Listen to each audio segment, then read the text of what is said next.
After 7 years of living off the very house I bought, my son and daughter-in-law suddenly won $85 million. But instead of being grateful for the shelter I gave them, by noon that very day my daughter-in-law had cruelly thrown all my belongings out the window, china shattering across the street while she screamed, "We don't need to do charity for you anymore. Go die old in a nursing home." I stood in the yard, clothes dusty and rumpled, my heartbeat steady, and quietly said, "Did you read the name on the back of the ticket?" Her victorious smile froze for a split second, and soon that single question would make her glittering world collapse for good. If you're still listening, tell me where you're watching from. Every comment you leave is another mark in this journey. And if this story has touched you, don't forget to hit like so it can reach even further. I'm Lorraine Whitmore, 63, a widow for nearly a decade. Since Arthur passed, the two-story house in the suburbs of Savannah, Georgia, became my only refuge, and then my son Mason's as well, along with his beautiful but overly sharp wife, Brielle. 7 years ago, when Mason lost his job and Brielle was pregnant, they knocked on my door in a fall storm, soaked and shivering. I opened the door, didn't ask much, and just said, "Come in, this house always has room for you." From then on, we lived together 3 generations, seemingly peaceful until that fateful morning. That morning, I got up early as usual to make coffee and pancakes for the little ones, Ava, 8, and Micah, 5. But instead of the small footsteps chattering down the stairs, I heard a scream rip through the house from downstairs. "Mason, get up now!" Brielle's shrill voice rang out, bursting with excitement. I set the coffee pot down, heart pounding. I was used to my daughter-in-law's temper, but today there was something different: excitement, panic, almost mania. The wooden stairs shook as Mason ran down. I stayed at the top landing, holding my breath. A minute of silence. Then suddenly, shouts exploded. "No way. Oh my God, no way. We won, Mason. $85 million. $85 million. I looked down and saw Brielle clutching the lottery ticket, trembling with excitement. Mason hugged her, laughing and repeating, "I can't believe it. I can't believe it." They both jumped up and down, tears streaming over young, hungry faces. And I, the one who bought that very ticket yesterday, with the numbers I've used for 20 years, each one a family birthday, stood frozen. My heart sank, not because of the money, but because they never asked, "Mom, is this your ticket?" I stepped halfway down the stairs, about to speak, when Brielle turned, eyes blazing like someone who'd just found buried treasure. "We're rich, Mason. Finally, we don't have to live in this old house anymore." She said it and kissed the ticket like a trophy. I stopped. The words, "this old house," stabbed right through me. The home Arthur and I built with every saved dollar, every extra shift, every can of paint we rolled on with our own hands. I wanted to say I was the one who bought that ticket at the corner convenience store, but the words stuck in my throat. I looked at Mason, my only son, hoping he'd realize something. But he just stood there, letting Brielle call the shots, like always. I went back to my small room in the attic, heavy-hearted. I brewed tea, but my hands shook so hard I spilled water on the table. For the first time in years, I felt like a stranger in my own home. About an hour later, I heard cars pulling up, nosy neighbors arriving after hearing about the lottery family. Laughter, doors slamming, glasses clinking. I looked out the window and saw Brielle showing off, waving the ticket, and Mason beside her, smiling awkwardly. By noon, there was a hard knock on my door. Brielle stood there, arms crossed, lips curled. "Start packing. We're moving, and we don't need any dead weight coming along." I didn't grasp it at first. "Dead weight?" I repeated, my voice hoarse. "Yeah, we're buying a mansion. It wouldn't make sense for you to come. At your age, it's better to find a decent nursing home. They'll take care of you there." I looked her in the eye. "This is my house, Brielle. Used to be, Lorraine," she said, emphasizing each word. "Now we have a new life. And you're not part of it." Then she yanked open the closet and started throwing my things, dresses, the wedding photo, a pottery vase I made when I was young. Everything went crashing into the yard below. I stood there, silent, while neighbors gathered and whispered. Mason stood on the threshold, hands in his pockets, face pale, but he didn't step in to stop his wife. "Brielle, stop!"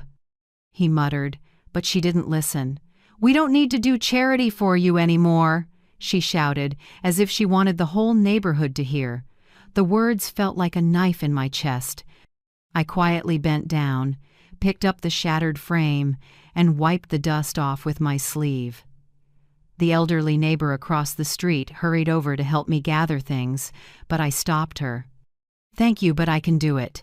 I collected what was still intact, a few changes of clothes, a wedding photo, and a small box holding Arthur's ring. When a beat-up yellow cab pulled up, I stood, took a long breath. I turned to Mason, my son, whom I'd once believed would protect his mother for life. "You're not going to say anything?" I asked, calm and firm. He looked down. "Brielle, just went a little too far, Mom." "No, Mason," I said. "This is the choice you two made." I walked toward the gate, then stopped. Brielle stood there, arms crossed, still wearing that triumphant smile. I looked straight at her. "Did you read the name on the back of the ticket?" For a split second, that smile stalled. A flicker of doubt crossed her eyes, then she quickly feigned disdain. "I have no idea what you're talking about." I didn't answer. I opened the cab door, put my suitcase in the trunk, and told the driver softly, "Anywhere, with the cheapest rooms nearby." As the car pulled away, I checked the rearview mirror. Mason stood frozen on the steps, the two little ones pressed to the upstairs window, eyes red-rimmed. Brielle turned away, pretending to be on the phone, but I could see her shoulders tighten. The room I rented sat above a Chinese restaurant. It barely fit a twin bed, a wobbly wooden table, and a window stuck in its frame. The smell of frying oil rose from downstairs, seeping into my hair and clothes. I sat on the edge of the bed, opened my bag, and took out a paper folded in quarters, the purchase receipt. The scrawled Lorraine Whitmore in the signature box was still clear. I ran my finger over the name and heard Arthur's voice in my ear. "Always sign your name, Lorraine. People can forget everything else, but a signature never lies." I smiled faintly. Outside, the city buzzed, but in that tiny room I felt a strange peace. They thought I'd lost, but really, the game had only just begun. After Arthur was laid to rest, the house was so quiet I could hear the clock ticking all night. I missed him, his tall, slender frame, the way he grumbled when I added extra salt to the stew, and that raspy laugh every early morning. Widowhood at 56 taught me to speak less and keep small rituals to feel like he was still around, pouring 2 cups of coffee each morning, straightening the armchair by the fireplace, sometimes whispering, "I'm okay, Arthur." Then, one February night in a downpour, Mason showed up. He stood on the porch, soaked, gripping a suitcase. Behind him was Brielle, makeup smeared, eyes red. "Mom, we lost the apartment. My company folded. The landlord wants rent now. We can't swing it." I opened the door without further questions and nodded. "Come in, this house always has room for you." Brielle thanked me, voice trembling. She was young, beautiful, and knew how to draw sympathy. That day I believed I was doing the right thing. I couldn't have imagined that Mason's just a few months would stretch into 7 years, 7 years of being the help in the very house with my name on the deed. At first, things seemed fine. I gave them the big downstairs room, the one Arthur loved for its east-facing windows. "Morning sun is good for the baby," I said. Mason squeezed my hand and smiled. "Thanks, Mom. I'll pay you back soon." But soon never came. After Ava was born, then Micah 2 years later, Brielle didn't return to work. Mason bounced between jobs, some months bringing home nothing. I covered every utility bill, groceries, and the homeowner's insurance with my teacher's pension and what little savings of Arthur's remained. I didn't regret it. I believed family love balances itself, that when they got stable, they'd lift me up in return. I remembered Arthur's words before he died. "If you can, don't let our kid know hunger, Lorraine." So I did everything to keep the house warm. Mornings I woke at 5 a.m., made breakfast for everyone, packed Mason's lunch, and took Ava to preschool. Afternoons I did laundry, cooked dinner, and rocked Micah to sleep. Everything ran like a clock I wound with my own hands. Then one day Brielle said, "Mom, I need a quiet place to work. My old company's letting me do consulting from home. Maybe you could move up to the attic. I'll turn your room into a home office." I hesitated. The attic was a storage space, low-ceilinged and sweltering in summer, but she said it in that syrupy tone. "It's more private up there. You can rest without the kids making noise." I forced a smile. "If it's convenient for you, do it." I didn't know that decision pushed me to the top floor of my own house and pushed me out of the role of mother in my family. From then on, I officially became Miss Lorraine upstairs. Brielle reorganized the kitchen and labeled everything top shelf for the kids, bottom shelf for Mason's snacks. That cabinet is where you can keep your tea. I didn't object, but I felt like a boarder. That winter, she started hosting adults-only dinners. I still cooked and set the table, but when dinner began, Brielle would smile and say, "Mom, I saved you a plate in the kitchen. We need to discuss work." I stepped out, closed the kitchen door, and ate alone under the yellow light. From the living room came laughter, clinking glasses, and Brielle talking like the lady of the house. I kept telling myself, "It's fine, they're young, they have their own lives. I just need to stay quiet." But silence, when long enough, becomes shackles. When Ava started talking, Brielle taught her to call me Miss Lorraine instead of Grandma. "Grandma sounds odd in the mouth, Mom," she said. "Miss Lorraine is younger and more polite." I laughed it off, but that night I cried in the bathroom. The next day I still made my granddaughter's milk as if nothing had happened. In the third year, Mason switched to part-time engineering. I asked about his pay. He avoided my eyes. "Enough to get by, Mom." I knew it wasn't true, but didn't press.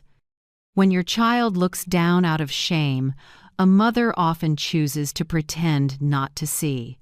I kept paying for electricity, water, health insurance, and sometimes slipped in extra for Ava's tuition.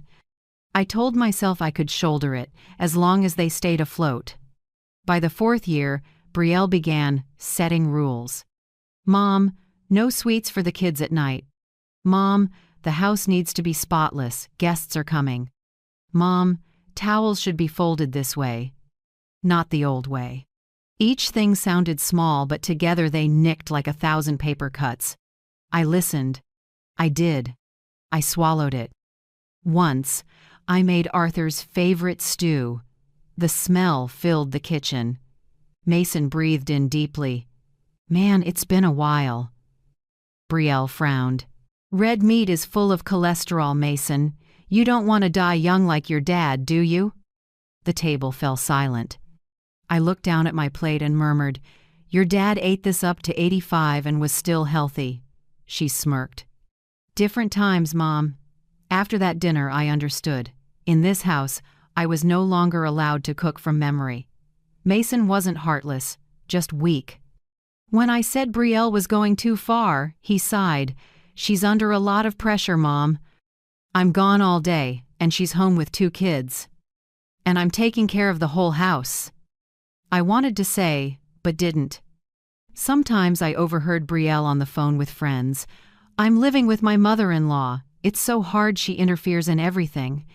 Each time I wondered who she was talking about, because I hardly meddled in anything anymore. I just quietly cleaned, did laundry, and recorded expenses in a small notebook. I still remember a spring morning. I was hanging laundry in the backyard when I heard Brielle in the kitchen telling Mason, "Do you know how people see us? A married couple living off his old mother. I want a place of our own. But Mom pays the homeowner's insurance here. Selling's not that simple." Then have her sign the transfer. She doesn't need a big house anyway. I stood behind the curtain, heart pounding, not from fear but because I realized I'd given them too much. Piece by piece, until they believed everything they had was theirs by right. That summer I started journaling. Every night I opened an old leather notebook. The first line was always the same: day of patience. I didn't write much more, just small notes. Brielle nagged about towels. Mason forgot to pick up Ava. Micah was sick. I stayed up all night. Tiny, crooked lines like the trace of someone fading from her own life. Even so, one thing in me never went out: tenderness. I loved Mason, the boy who used to carry me, piggyback when my back hurt. I loved the two little ones, who laughed every time I baked cookies. I even loved Brielle, though she hurt me. Maybe because I believed people can change, that one day they'd understand I did everything out of love, but patience has limits. And what broke it wasn't a big fight, just a small thing so small that if I told it, people might think I was overreacting. Yet I remember that afternoon perfectly, sunlight slanting through the window, when Brielle said one sentence that completely shattered my endurance. Ava's 10th birthday came on a bright April day, the yard filled with azalea scent. I still remember her eyes when she pointed to the sign in the sporting goods store, a turquoise bicycle with a white wicker basket and shimmering streamers trailing in the wind. "Grandma, if I had that bike, I'd never be late for school again." She beamed. I smiled too, with a knot in my chest. I knew the price of that bike, $200, almost all of what was left of my pension after paying that month's bills. I hesitated many times, then still decided to buy it. I saved every spare coin, cut my spending for weeks, even gave up my favorite almond milk. She's only 10 once, I told myself. And sometimes one gift can make a childhood feel complete. 3 days before Ava's birthday, I quietly walked to the shop in town. The clerk, a curly-haired kid, helped me pick the exact turquoise bike she loved. I asked for silver wrapping paper with sunflowers printed on it, tied with a white bow. When the paper caught the sunlight, I smiled, picturing my granddaughter's shining face. I hid the bike in the garage and threw an old cloth over it. I couldn't sleep all night, replaying the moment Ava would see it. Arthur would have smiled if he were still here.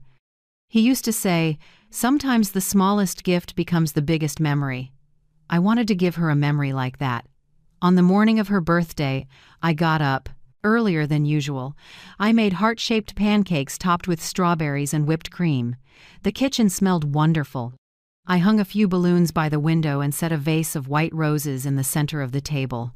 The house rarely felt that cheerful. I put on the old blue dress Arthur once complimented and felt a few years younger. Ava ran down the stairs, blonde pigtails bouncing, clapping and singing. "It's my birthday! Grandma, you remembered!" I opened my arms and hugged her. "Of course, sweetheart, I have a surprise for you." I hadn't finished the sentence when Brielle walked in wrinkled pajamas, hair pinned high. She looked around, frowning at the balloons and strawberries. "Mom, what is all this?" I said we didn't need to make a big deal. "It's just breakfast for Ava.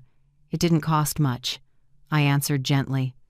She opened the fridge, poured a glass of orange juice, then turned back, voice syrupy. "You know, Mason and I already agreed this year we want to teach her about saving. No expensive gifts. We want her to understand the value of money."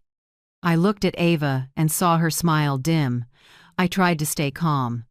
"Don't worry, I only got a small present, nothing extravagant." Brielle raised an eyebrow. "Small, huh?" I smiled. "You'll see tonight." She stayed quiet, but her eyes were wary. I knew Brielle didn't like me doing anything that might make her look less in front of the kids. With her, everything I did had an angle. That afternoon, when Mason brought the kids home from school, I took out the garage key.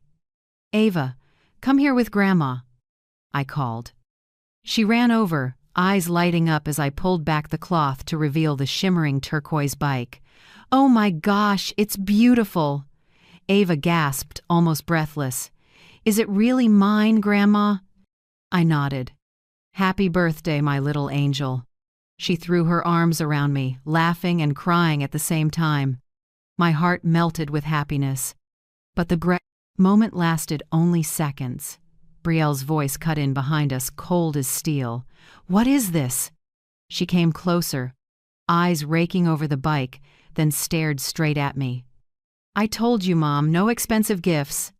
I stayed calm. It's just a bike, Brielle. She's dreamed about it all year. That's not the point. The point is you're breaking our parenting rules.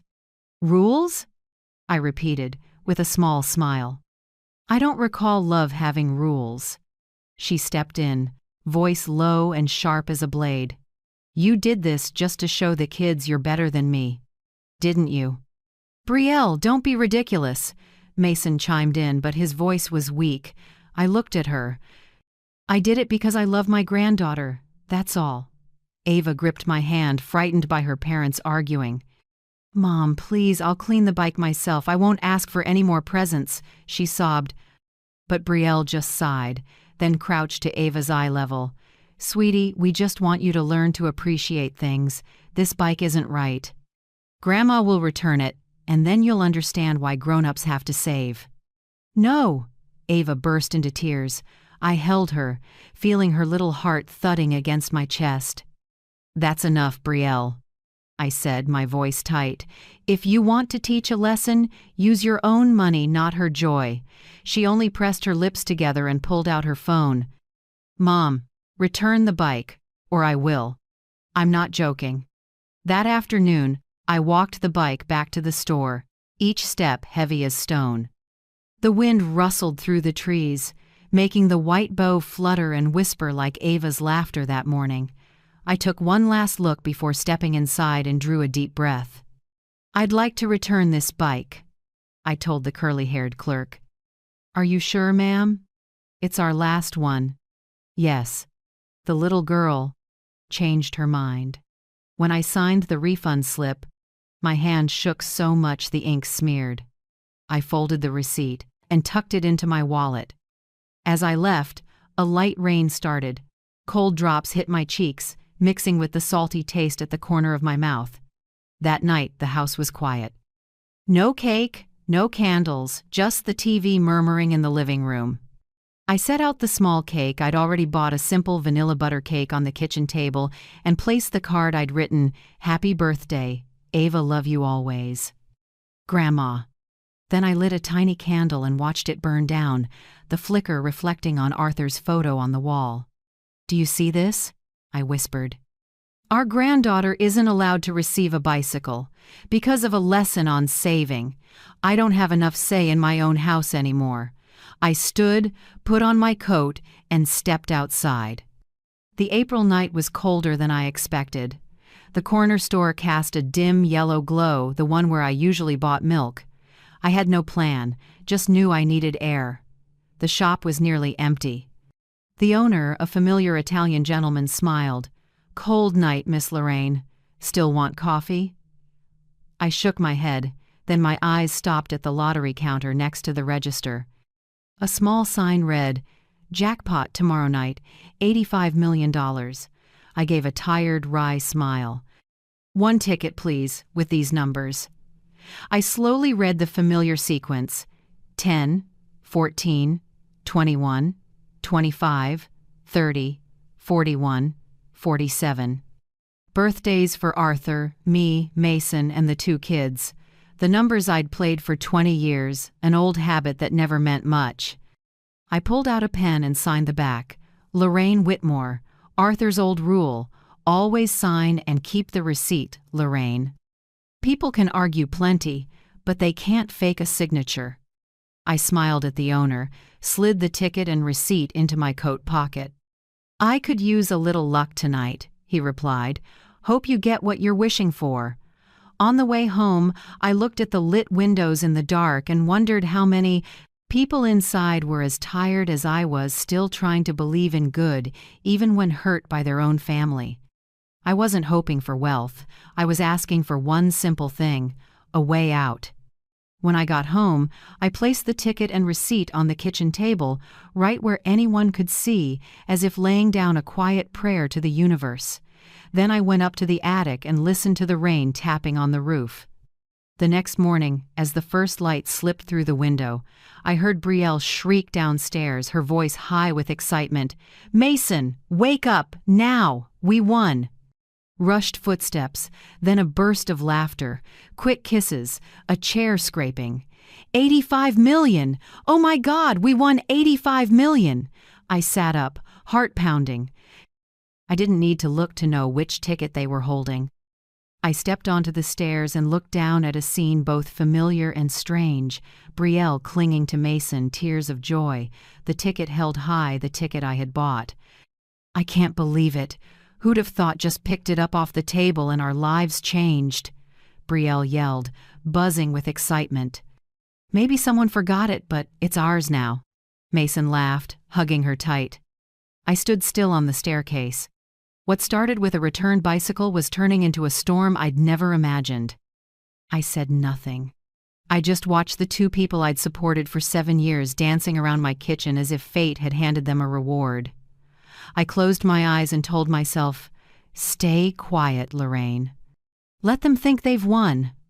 I wanted to see how far their greed would take them and whether on that road they'd have enough conscience to realize the ticket was never theirs. 3 days after they won, the phone in my rented room rang off the hook at 7 a.m. I didn't pick up in time before it rang again, urgent, as if someone were racing the clock. "This is Grant Holloway, counsel for the Georgia State Lottery Commission," a calm baritone said. You need to verify a few details about the lottery ticket registered to Lorraine Whitmore. Is now a good time?" I paused, heart quickening. "Yes, I'm the one who bought that ticket." Papers rustled on his end. "We've matched the signature, serial number, and our system records. The ticket was registered under the name Lorraine Whitmore, former Savannah address, correct?" "Correct. Then congratulations, you're the grand prize winner.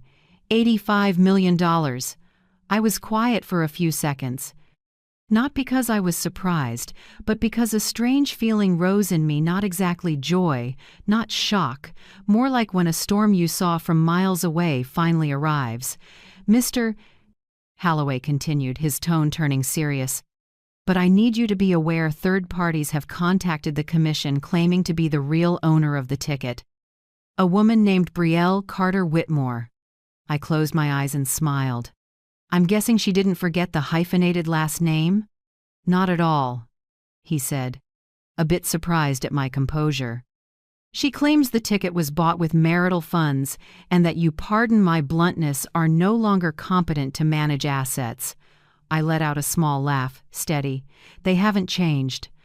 When they can't take something, they try to convince others I'm not smart enough to keep it." I heard typing on his end. "Could you confirm a few items so we can protect your legal rights? The back signature, your ID number, and proof of purchase time?" I opened my wallet and pulled out the receipt I'd sealed between 2 laminates. "I have the receipt.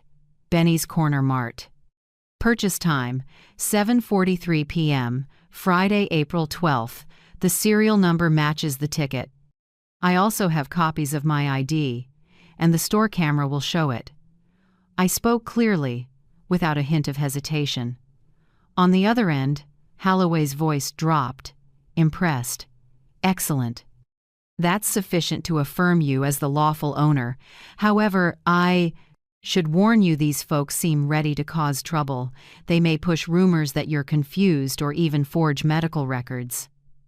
I sighed, but didn't waver. "Don't worry. I'm used to their labeling games. In my life, I've had many tags: weak, stubborn, old-fashioned. One more won't matter." A beat of silence, then he said slowly, "You're the calmest person I've ever told they've won $85 million. I gave a small smile. "Because to me, the real prize isn't the money, it's the truth." Before ending the call, he reminded me, "The claim window is 10 days from today. If you need it, we can arrange security or independent financial advisors." I thanked him, then said, "I'll make arrangements. But give me a few days, I want to see how far their performance goes. After the call, I sat still for a long time. Morning light slipped through the small window and washed over the peeling gray wall. I felt caught between two worlds. On one side, the shabby room that smelled like fryer oil. On the other, the people who'd just declared themselves millionaires with my money. I pulled out my old notebook and wrote a few lines. Day 1 after the win. I'm still poor, but richer than they are in one way. I still have my self-respect. I closed the notebook and dialed Penelope Banks, my neighbor of 30 years. Penelope's the kind of woman everyone respects. Serious, fair, and allergic to show-offs. Lorraine, good Lord, where are you? The whole neighborhood's talking about your lottery win. I knocked a few times and only saw your daughter-in-law, she said you went on. Vacation? I laughed.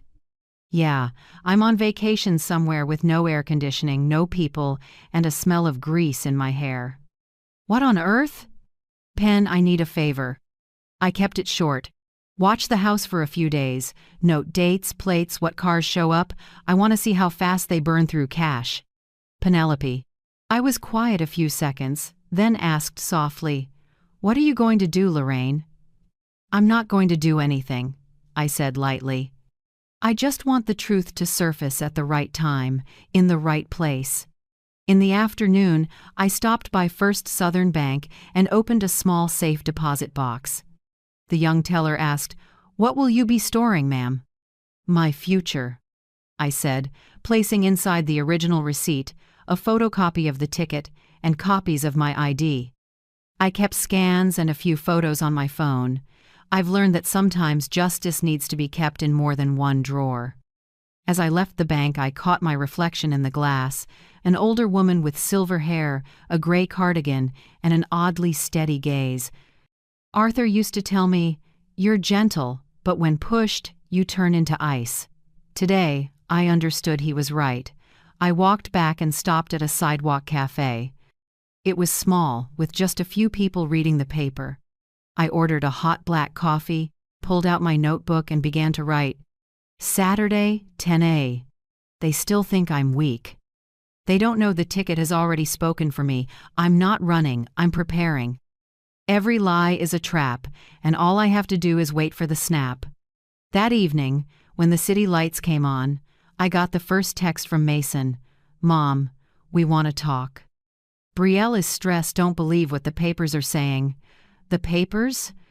I opened my phone, and sure enough, a local site had posted, Savannah couple wins jackpot. Elderly mother gifts ticket to her son, then disappears. I laughed out loud. Even their lies were clumsy, I murmured. Congratulations, Brielle. You just publicly admitted I bought the ticket. I texted Mason back. Don't worry, I'm not missing. I'm just seeing clearly who's genuine and who isn't. Then I turned off my phone and lay back on the bed. Rain ticked against the window. I didn't know where they were, maybe touring mansions, maybe ordering a new car, maybe planning a new millionaire party, but I knew one thing, the rules had changed. From the moment the signature Lorraine Whitmore appeared on the back of the ticket, they could lie, they could threaten, but they couldn't erase the truth. I put my hand on the notebook and wrote one last line before turning out the light. Tomorrow, when they buy more cars, more dresses, more lies, I'll just smile. Because this game isn't about money. It's about character. I used to think greed only shows when people are desperate.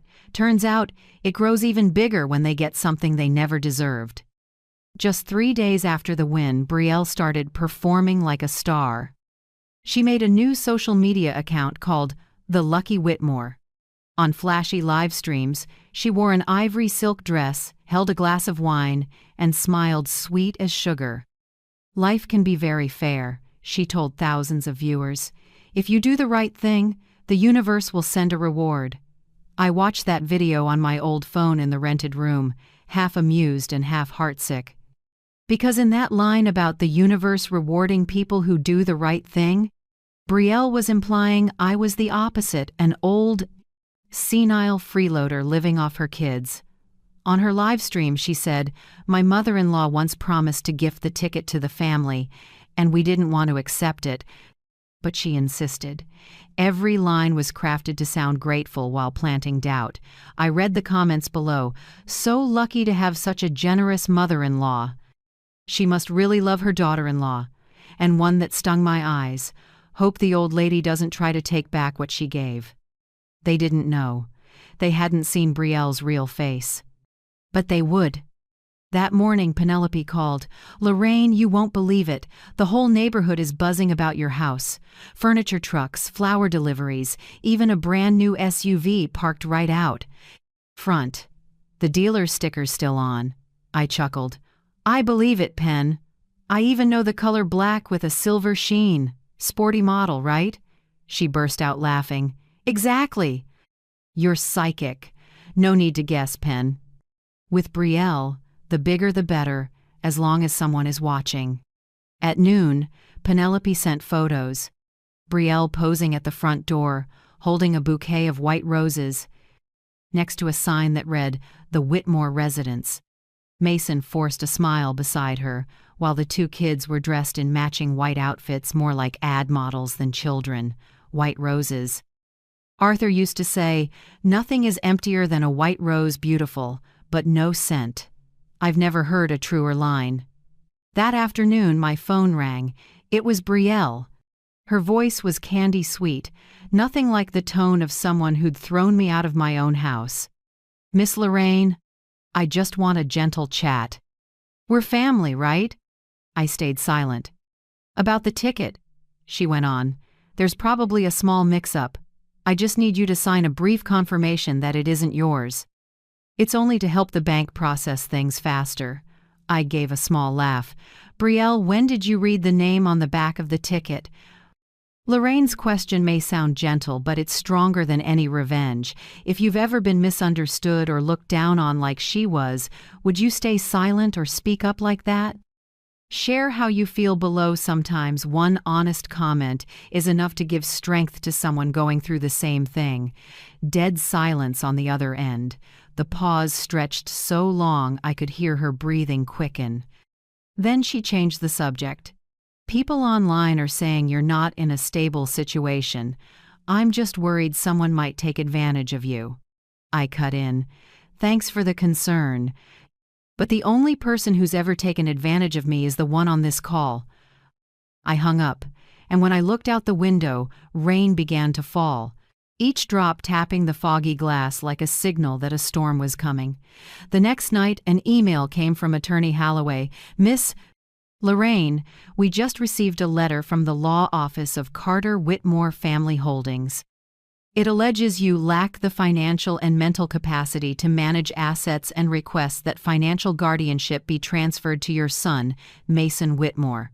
I wasn't surprised. I knew Brielle would play this card, attacking with the senile mother image she'd seeded in public. "Still," I asked, "what do you think, Holloway?" He gave a short, wry laugh. "I think it's a bad play. They don't understand the law. Your signature, the original receipt, the purchase data, they're all solid. If they push this, they'll cause trouble for themselves." "Then let them keep going," I said. "The farther they walk, the more footprints they leave." The next day, Penelope called again, voice lowered to a near whisper. "Lorraine, I've heard them arguing all afternoon." Mason yelled, "Stop it, this is my mother!" And Brielle screamed, "No way! If you don't take my side, you lose everything!" I closed my eyes. Mason's image flashed in my mind, the little boy who once pedaled his bike around the yard, who promised, "I'll protect you forever, Mom." Now he was stuck between his mother and a wife, draining his soul. I didn't blame him. I was just sad. Sometimes love can make people blind. I lit a small candle and placed it by Arthur's photo on the table. The light washed over his gentle, steady face, just like before. "Do you see this, Arthur?" I whispered.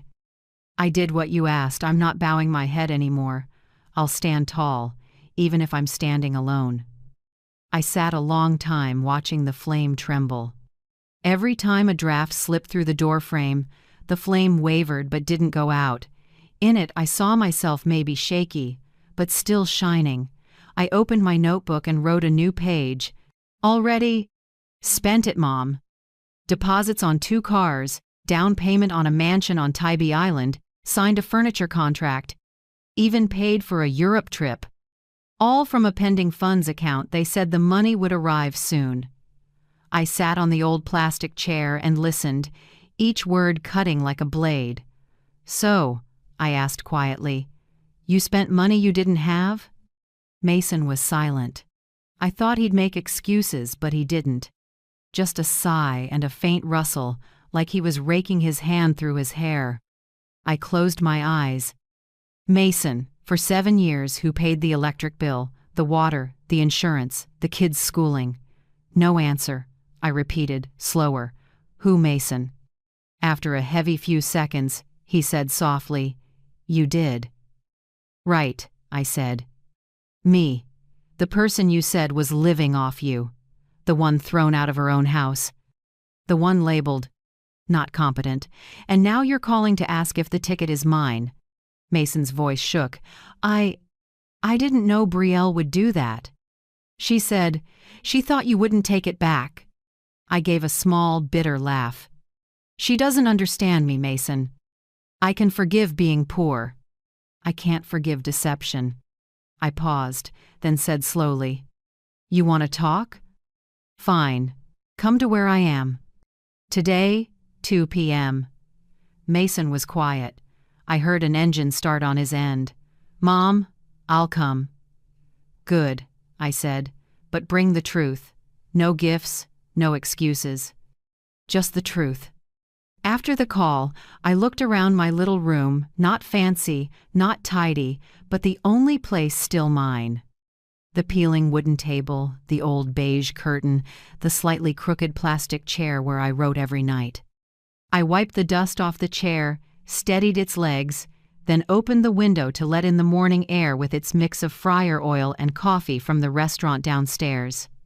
That smell used to bother me, but today it made me feel alive, like I'd stepped back into a real rhythm of living, no longer faking niceness to keep anyone happy. Before the meeting time, the phone rang again. It was Attorney Halloway. Miss Whitmore, he said, I've secured an identity verification and prize claim slot for you. 3 p.m. tomorrow at the main office.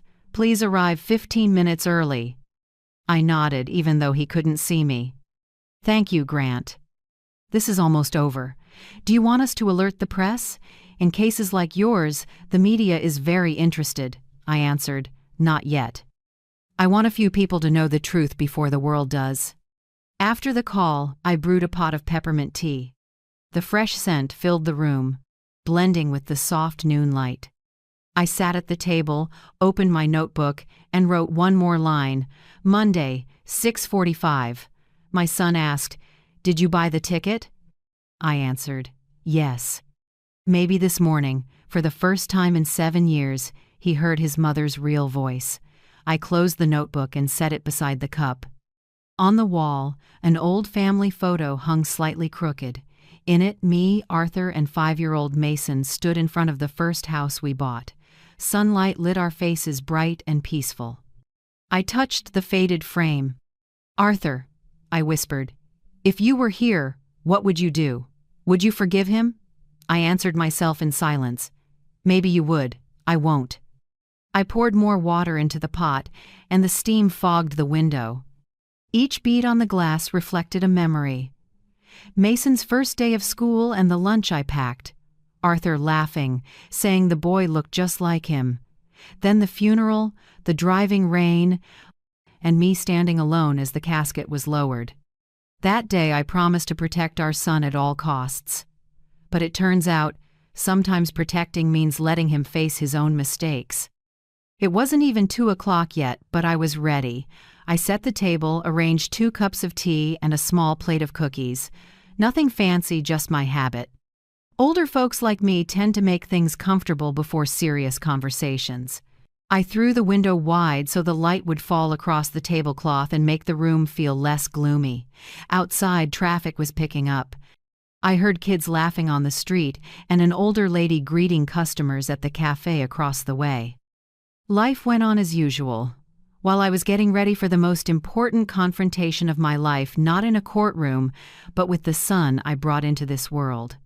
I looked at the clock, 1:47. It wasn't time yet, but my heart was beating harder, not from fear but from keeping myself steady. I wanted Mason to see clearly. His mother is not the weak, confused woman Brielle painted me to be. I wanted every word I said to carry the weight of a truth they had tried to bury. A breeze moved through, carrying the scent of mint out to the porch. I sat down, placed my hand on my notebook, and told myself, if you choose conscience, I'll save you. If you choose silence, let the law do the rest. I turned the teacup slightly and watched the little circles ripple across the surface, each ring a symbol of 7 years of pressure, 7 years of endurance, 7 years of unconditional love. Now each ring was fading into the next, leaving the surface still like my heart before the storm. 1 more hour, and Mason would walk through that door. I told myself, this time, you won't only meet your mother, you'll meet the woman you and your wife woke up, the woman you should never have underestimated. I took the first sip of tea, the warmth sliding down my throat. Sunlight tilted across the old wall, leaving a soft band of light like a promise. Outside, a light breeze brushed the window frame, and the wind chime gave a gentle ring. I looked at the empty chair across from me and said out loud, "Son, I'm waiting." A knock sounded right at 2 p.m. Not early, not late. I stood, feeling not nervous but oddly as if I were about to preside over a hearing. The door opened. Mason stood there, pale, hair mussed, eyes sunken. He glanced around the shabby room, the stained ceiling, the lopsided single bed, the damp in the corner, then looked back at me, voice tight. "I'm sorry, Mom." Just 4 words. But I knew he'd crossed a long night to say them. I didn't answer, just motioned to the chair I'd wiped down that morning. "Sit, Mason. This room isn't pretty, but at least it's mine." He lowered his head, avoiding my eyes. The dim light through the window cast our silhouettes across the blotchy wall, 2 figures close, yet far. Not 5 minutes later, Brielle showed up. Her heels struck sharp on the concrete. A sweet, biting perfume swamped the lingering fryer smell from downstairs. She swept in, scanned the room, and smirked. "Cozy, isn't it?" I calmly set my cup down. "It's warm because there are no lies in here, Brielle." She shrugged, perched on the edge of the bed, and pulled out her phone like she was at some fancy meeting. Mason looked from her to me, awkward. I decided not to drag out the pretending. "I'll be brief," I said. "This morning, the lottery's attorney confirmed it. The name on the ticket is Lorraine Whitmore. The payout account is set. The money will hit within 24 hours. The room went still. Mason swallowed. After a few seconds, Brielle gave a thin laugh. "So you plan to keep it all?" I met her eyes. "I plan to keep what's mine." Mason lifted a hand. "Mom, I didn't come to fight. I just thought maybe we could make a deal, like a family agreement so no one has to go to court." I smiled slightly, sorrow from 7 buried years behind it. "A deal? Mason, I've been making deals for 7 years. I dealt by staying silent when I was insulted. I dealt by paying the power bill when you were unemployed.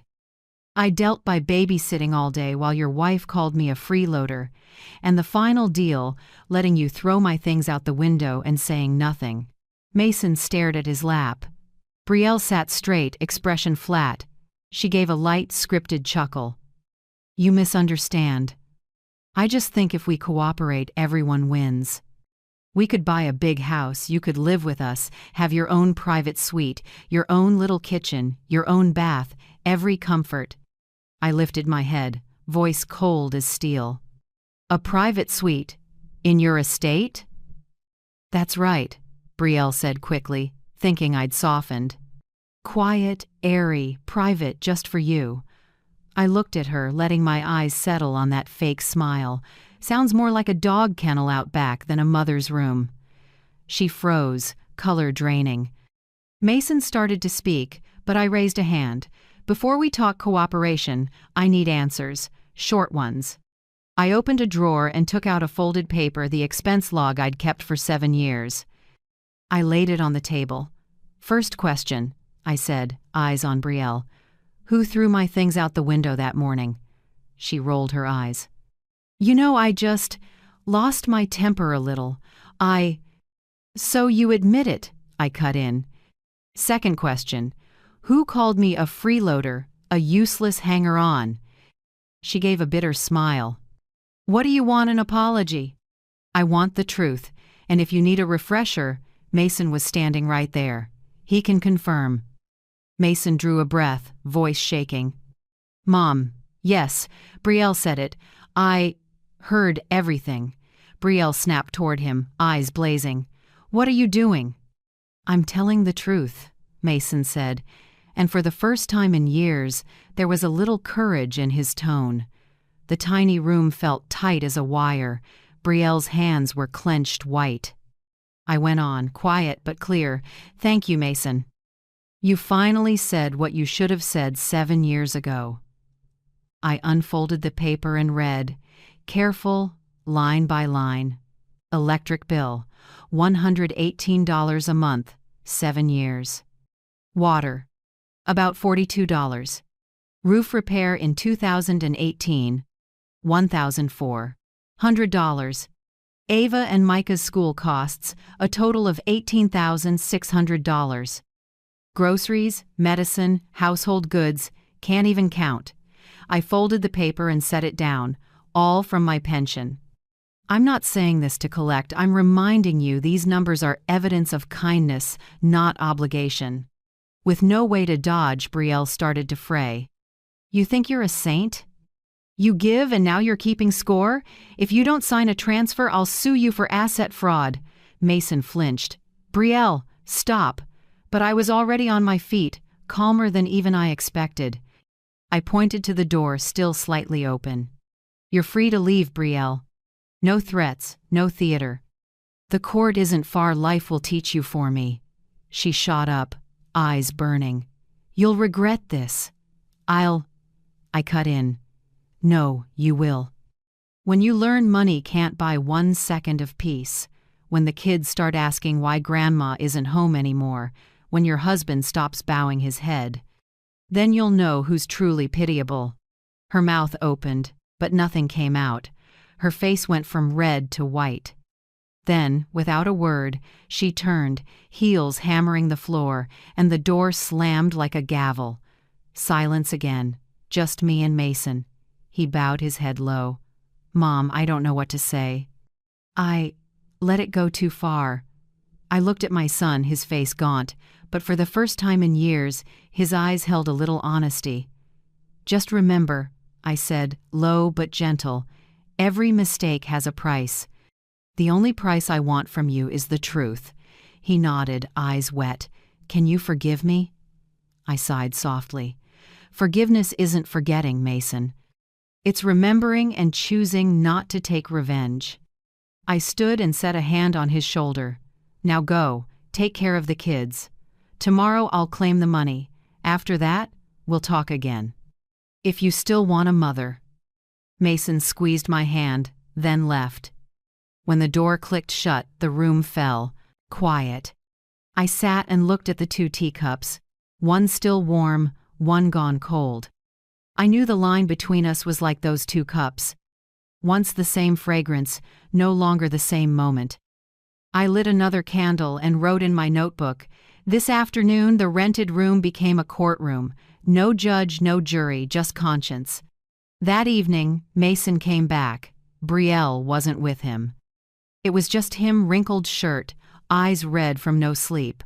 I was in the same spot, the little wooden table with 2 cups of tea, as if time hadn't moved since the stormy afternoon. He stood at the door, unsure where to begin. I motioned for him to sit and said softly, You don't need to explain anymore, Mason. I understand. Now I want to talk about the future and the conditions for it to exist. He nodded, hands clenched until the knuckles went white. I poured tea and slid the cup toward him. "I will help you," I began, "but not for you, for Ava and Micah." He looked up, hope and shame mixed in his eyes. I spoke slowly, each word clear. "You put deposits on cars, a house, and silly luxuries I never needed. I can cover those, consider it protecting the kids from the financial chaos their parents created." Mason started to thank me, but I held up a hand. "Don't thank me yet. I said I'd help, not forgive. Every bit of help comes with conditions, and you need to understand forgiveness is not a get-out-of-jail-free card." I met his eyes, my voice dropping. "First condition. You end this toxic marriage. No half measures, no stalling. If you let Brielle drag you down, I'll pull all support. I won't bankroll anyone who chooses to live in the mud." Mason went still. I saw his shoulders tremble, but he didn't object. "Second condition," I continued, "you apologize publicly right on the front steps, in front of the neighbors who watched you let your wife humiliate me. Not to make me feel good, but to make you learn responsibility through action, not tears." I paused, took a sip, then said the last part the hardest for him. "Third condition, you go to counseling for single fathers. Not because I think you're weak, but because you need to relearn how to be a dad. Ava and Micah deserve a decent example, not a husband who stays silent when their mother is insulted." The air felt thick. Mason didn't speak for a full minute. Then he exhaled, voice small, as if afraid to wake someone. "What about Brielle?" I looked toward the window, the streetlights reflected on the glass, throwing a cold gold into the room. "She'll do what people like her always do, scream, blame, threaten, and I'll let her. But if she wants a fight, I'm ready." As if on cue, a hard, rapid knock hit the door. I didn't need to guess who it was. The door swung open and Brielle walked in, still beautiful but with clouded eyes. Arms folded, she let out a razor-edged laugh. "Perfect. Mommy and son plotting again?" Mason stood. "Brielle, I told you to stay home. At home so you can let her brainwash you?" She turned to me, a curled, contemptuous smile. "What are you doing teaching him conscience? Or is this emotional blackmail?" I stayed calm, letting none of her noise stir me. "I'm setting the terms for forgiveness, Brielle. And you, sadly, aren't on the list." "Oh, really?" She arched a brow, voice sharper. "You think you can control my husband forever? I'll take full custody and half the assets. I have legal rights and I know the law." I gave a small smile and answered evenly, no louder than conversation. "Then sue, Brielle. But remember, don't use my money to hire your lawyer." Silence stretched. In her eyes, I caught a flicker of confusion, maybe the first time she'd met someone who wasn't afraid. Mason turned, put a hand on my shoulder, and said, voice rough, "Mom, I choose you, and the kids." I didn't hug him or say more. I just nodded.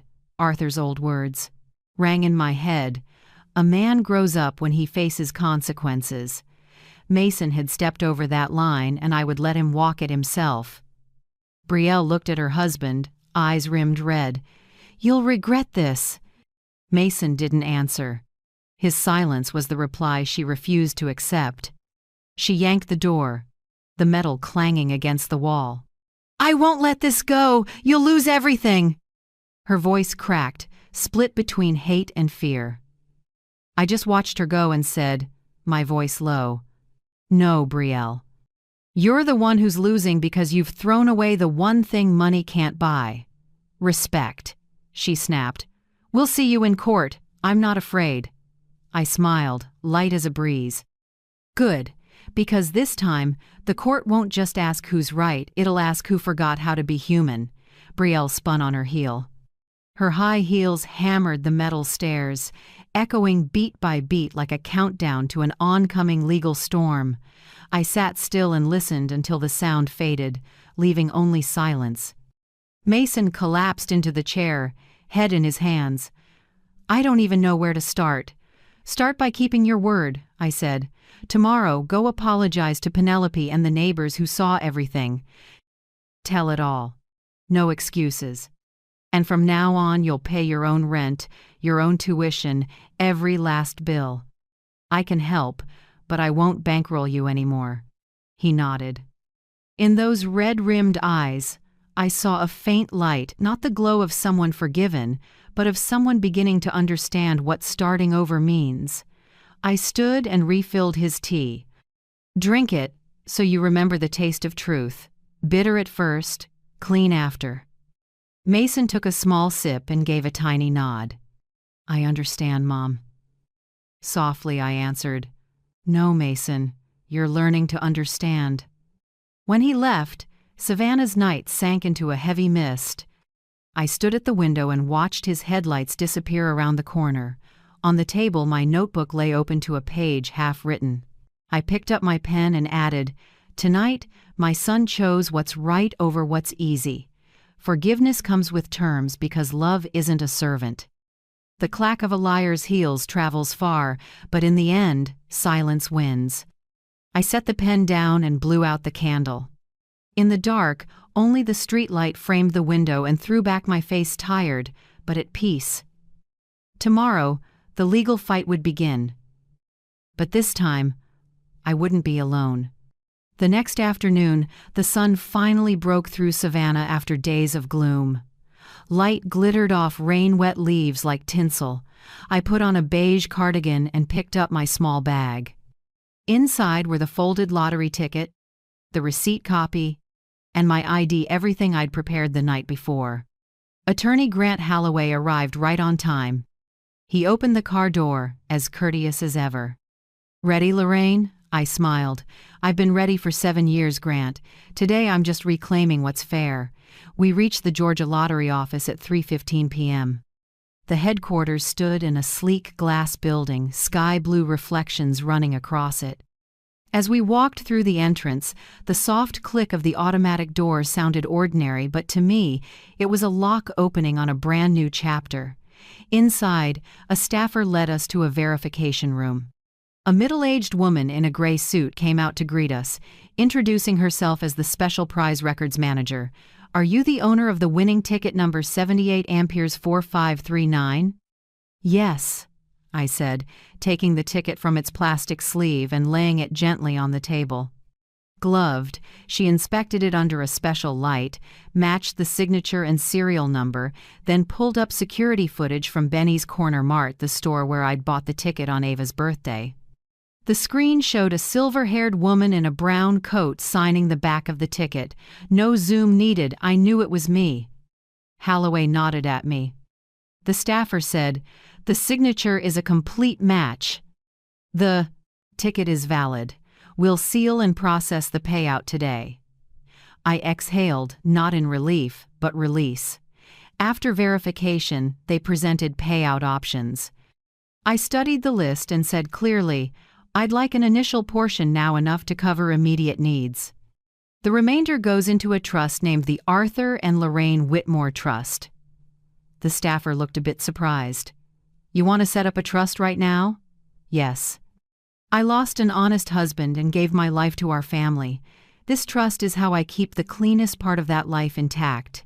Holloway smiled. "I'll finalize the trust paperwork today. It'll be a private trust, no public names, no media access." I nodded. "Exactly. I've had enough noise. I want quiet, not spotlights." When everything was done, Holloway set the packet on the table. "Do you want me to submit Miss Penelope Banks's statement as well? I've got her handwritten account detailing how Brielle and Mason started spending before any funds actually arrived." I gave a small smile. "Yes. Not just for me, but for the truth. I want the record to show that kindness isn't stupidity." Holloway filed the full-set statement, receipts, video proof, and bank confirmations. The manager reviewed, signed, and sealed. "Congratulations, Miss Whitmore," she said warmly. "One last step. The first transfer will be made within 48 hours. The trust will go active upon approval." I held the receipt and read the printed line, "Recipient, Lorraine Whitmore." One sheet, 12 letters, but proof of honor for a woman once called a freeloader. On the drive back, Holloway asked, "Any plans for the first disbursement?" "I want to open a separate education trust for the kids, Ava and Micah." "Good," he said. "I can help you set binding terms." "I only have one requirement," I said. "They can access it at 18 with proof of schooling. No one Mason included withdraws early. No adult touches. That money, not even me." Holloway studied me for a moment, then nodded. "You know, Lorraine, very few big winners think that far ahead. Most only think about spending." I smiled. "I've lived long enough to know money only matters when it stays where it should." That evening, I signed a lease for a small house near Seabrook Bay. It was quiet, with a front porch facing the water and a little garden. I put down a deposit to redo the kitchen and asked for a trellis of climbing roses, the kind Arthur once tended at the old place. The contractor asked, "What color?" "Velvety red, summer bloomers with a strong scent," I said. "I want to open the door each morning and remember him not with tears, but with fragrance." I paid, then left the rental office. Driving past the bay, the water caught the orange of the setting Sunday. For a moment I saw myself a woman once thrown out of her home walking down the road of her own freedom. Night fell. I went back to the old room to finish packing. My phone pinged an email from Brielle. Subject: Legal notice and health warning. I opened it. A long paragraph and an attachment, a medical report forged in my name, claiming I had significant memory impairment and lacked the capacity to manage finances. She still didn't understand the game was over. I forwarded it to Holloway. In under 5 minutes, he called. "Lorraine, she's just made a serious mistake. That's defamation with fabricated documents. I'll send a formal cease and desist and put her on notice if she continues. We'll sue under Section 16 of the Freedom of Information and Reputation Protection Act." Quietly, I said, "Grant, see? People only lie when they're afraid of the truth." He chuckled. "You're right. But now the law's on your side. Let me handle the rest." I nodded and closed my phone. A sea breeze slipped through the cracked window, salt soft. I sat on the bed, shoulders, finally, loosening after months clenched tight. I thought about tomorrow, the day I'd officially be the winner of $85 million, but that no longer moved me. What soothed me most was proving I'm not crazy, not weak, and don't need anyone to define my worth. I looked at Arthur's photo on the table, his eyes as kind and deep as ever. "See, love," I whispered. "I did it. I kept signing my own name just like you told me." I lay down and let the night wind play with the curtain. For the first time in years, I slept deep, no screaming, no slamming doors, no shattering things. Only the far-off sound of waves and a peace like old arms around me. Tonight, I stopped running from fear because it turned into evidence of resolve. May brought Savannah's damp winds. Mornings draped the city in a thin, cold veil. On one such morning, I got the court notice. Brielle Carter Whitmore had officially filed suit. The cause, as stated, was seeking custody and determination of the legal guardian for minors Ava and Micah. The complaint was nearly 100 pages. She accused me of manipulating Mason with lottery winnings, psychologically influencing him to break up the family, and lacking the capacity to control a large asset, creating a risk of financial abuse. I read every line, half laughing, half sighing. She still wouldn't stop. Instead of bowing her head and making amends, Brielle chose a loser's favorite lane-swapping victim and culprit. Holloway lifted the file and raised an eyebrow. "She's forgotten she's leaving a trail. This suit won't just fail, it'll expose her completely." I nodded. "I don't need a flashy win, Grant. I just want everything seen in the light." 2 weeks later, the first hearing opened. The judge was Meredith Shaw, a woman in her 50s with a sharp eye and an even voice. When I entered, she looked at me not with pity, but with the quiet respect reserved for someone who has endured too much. Brielle sat across the aisle in a pristine white dress, perfect hair, carefully done makeup. She held Mason's hand, but his eyes were cast down. I knew that grip wasn't love anymore, it was a shackle. Judge Shaw started with assessments of living conditions. The social worker reported, "Miss Whitmore's former rented room is recorded as neat and safe, though modest. The new Seabrook house has been inspected clean, comfortable, suitable for an older adult with space for children. Mr. Mason Whitmore's home is currently well maintained, with a stable plan for both children.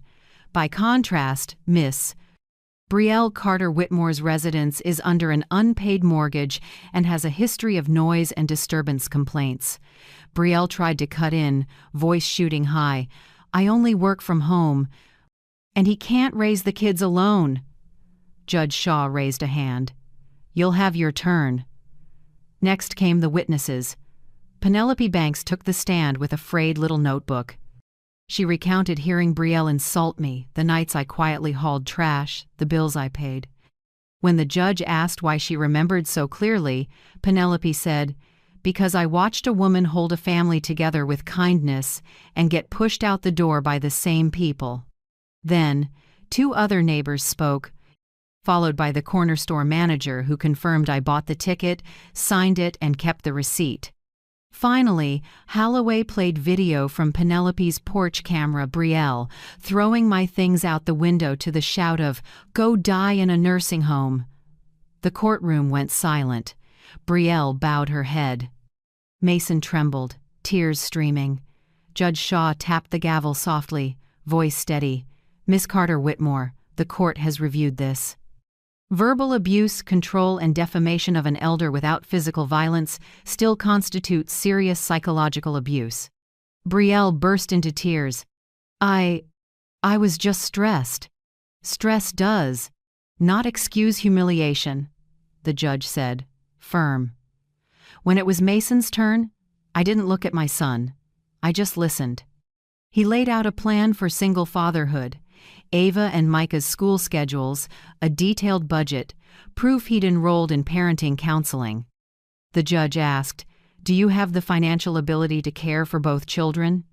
Mason answered, "Yes, Your Honor, I'm back to full-time work. My mother set up an education trust for the kids, but she doesn't interfere in my personal life." That sentence made me relax my shoulders a little. After all these years, he finally knew how to say something honest without dodging it. When it was my turn, the judge asked, "Miss Lorraine, do you have anything to say about custody?" I stood, looked around the room, and said slowly, "I'm not here to win or lose. I just want my 2 grandkids to be safe and grow up in a home without fear.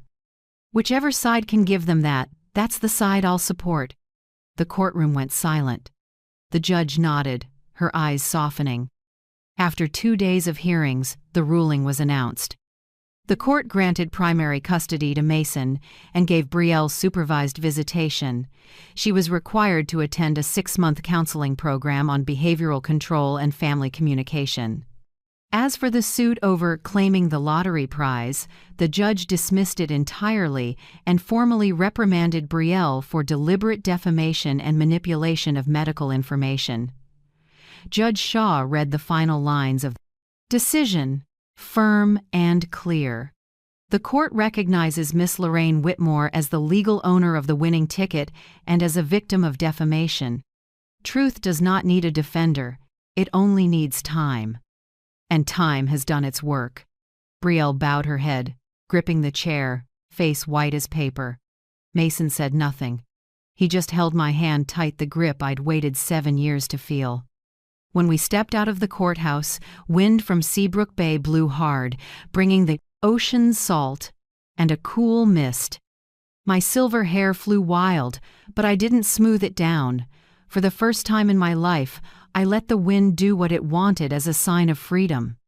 Holloway walked beside me, smiling. "You just won 2 cases at once, Lorraine.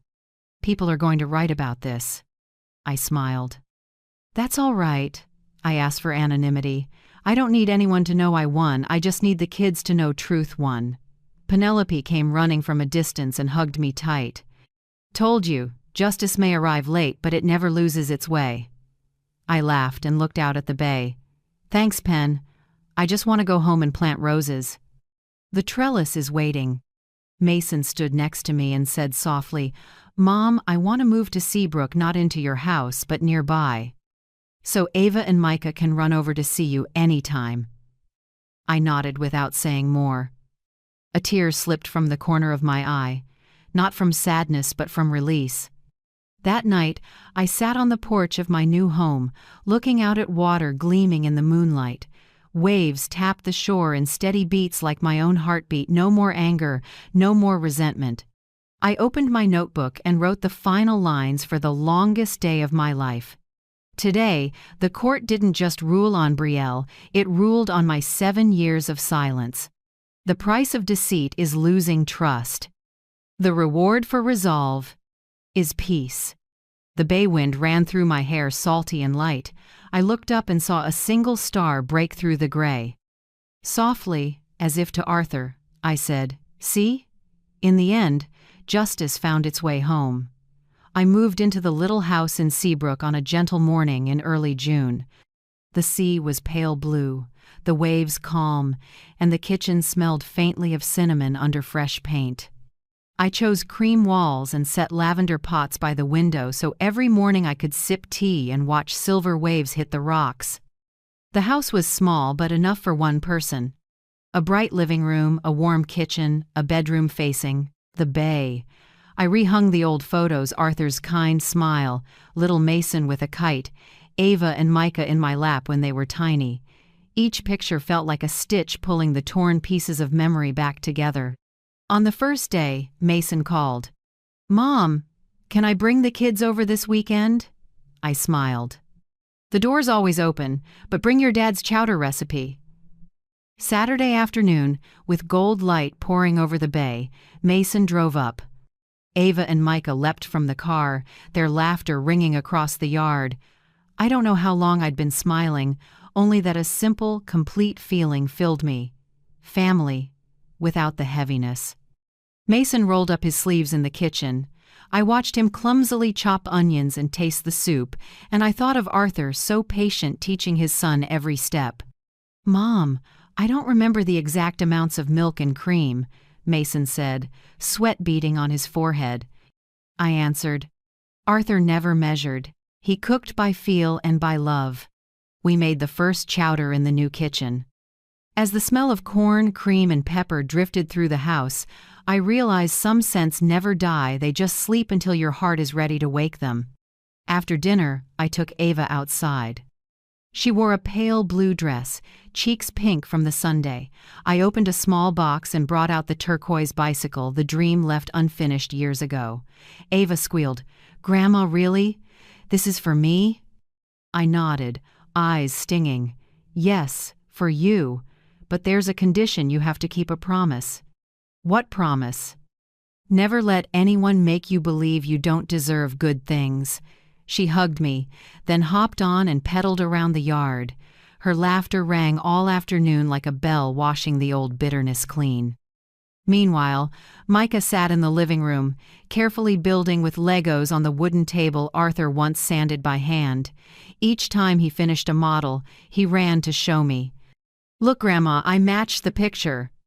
I patted his head and thought, Arthur, do you see? The kids still have your skillful hands. A few weeks later, Mason started a support group for single dads. I didn't push, just encouraged. Most evenings after, he'd share, they're teaching me how to set boundaries, how to say no without guilt, and how to say yes when it's about responsibility. I smiled. You're learning what your father taught his whole life. Being a good man doesn't require shouting, just knowing right from wrong. Mason changed slowly. The tightness left his face. When he came to pick up the kids, he'd say, Don't let Grandma lift heavy things. Clean up after dinner. I didn't step into his personal life anymore. I loved my son, but I'd learned to love with limits. I also set clear financial boundaries. I said plainly, any help from me, tuition, counseling, childcare needs receipts, a purpose, and a clear commitment. I won't use money to patch over mistakes anymore. Mason understood. He nodded without pride. At last he'd grown up. In the fall, I started a small project, Hands for Home, a program helping older adults who are exploited or abandoned by family find temporary housing. The idea came one night after reading a letter from a woman in another state whose son had taken her pension. I invited Penelope to join. She was so excited she showed up the next morning with a box of paint and brushes. Where do we begin, Lorraine? We repainted an old dining table she donated. The new coat covered the scratches, looking worn yet warm.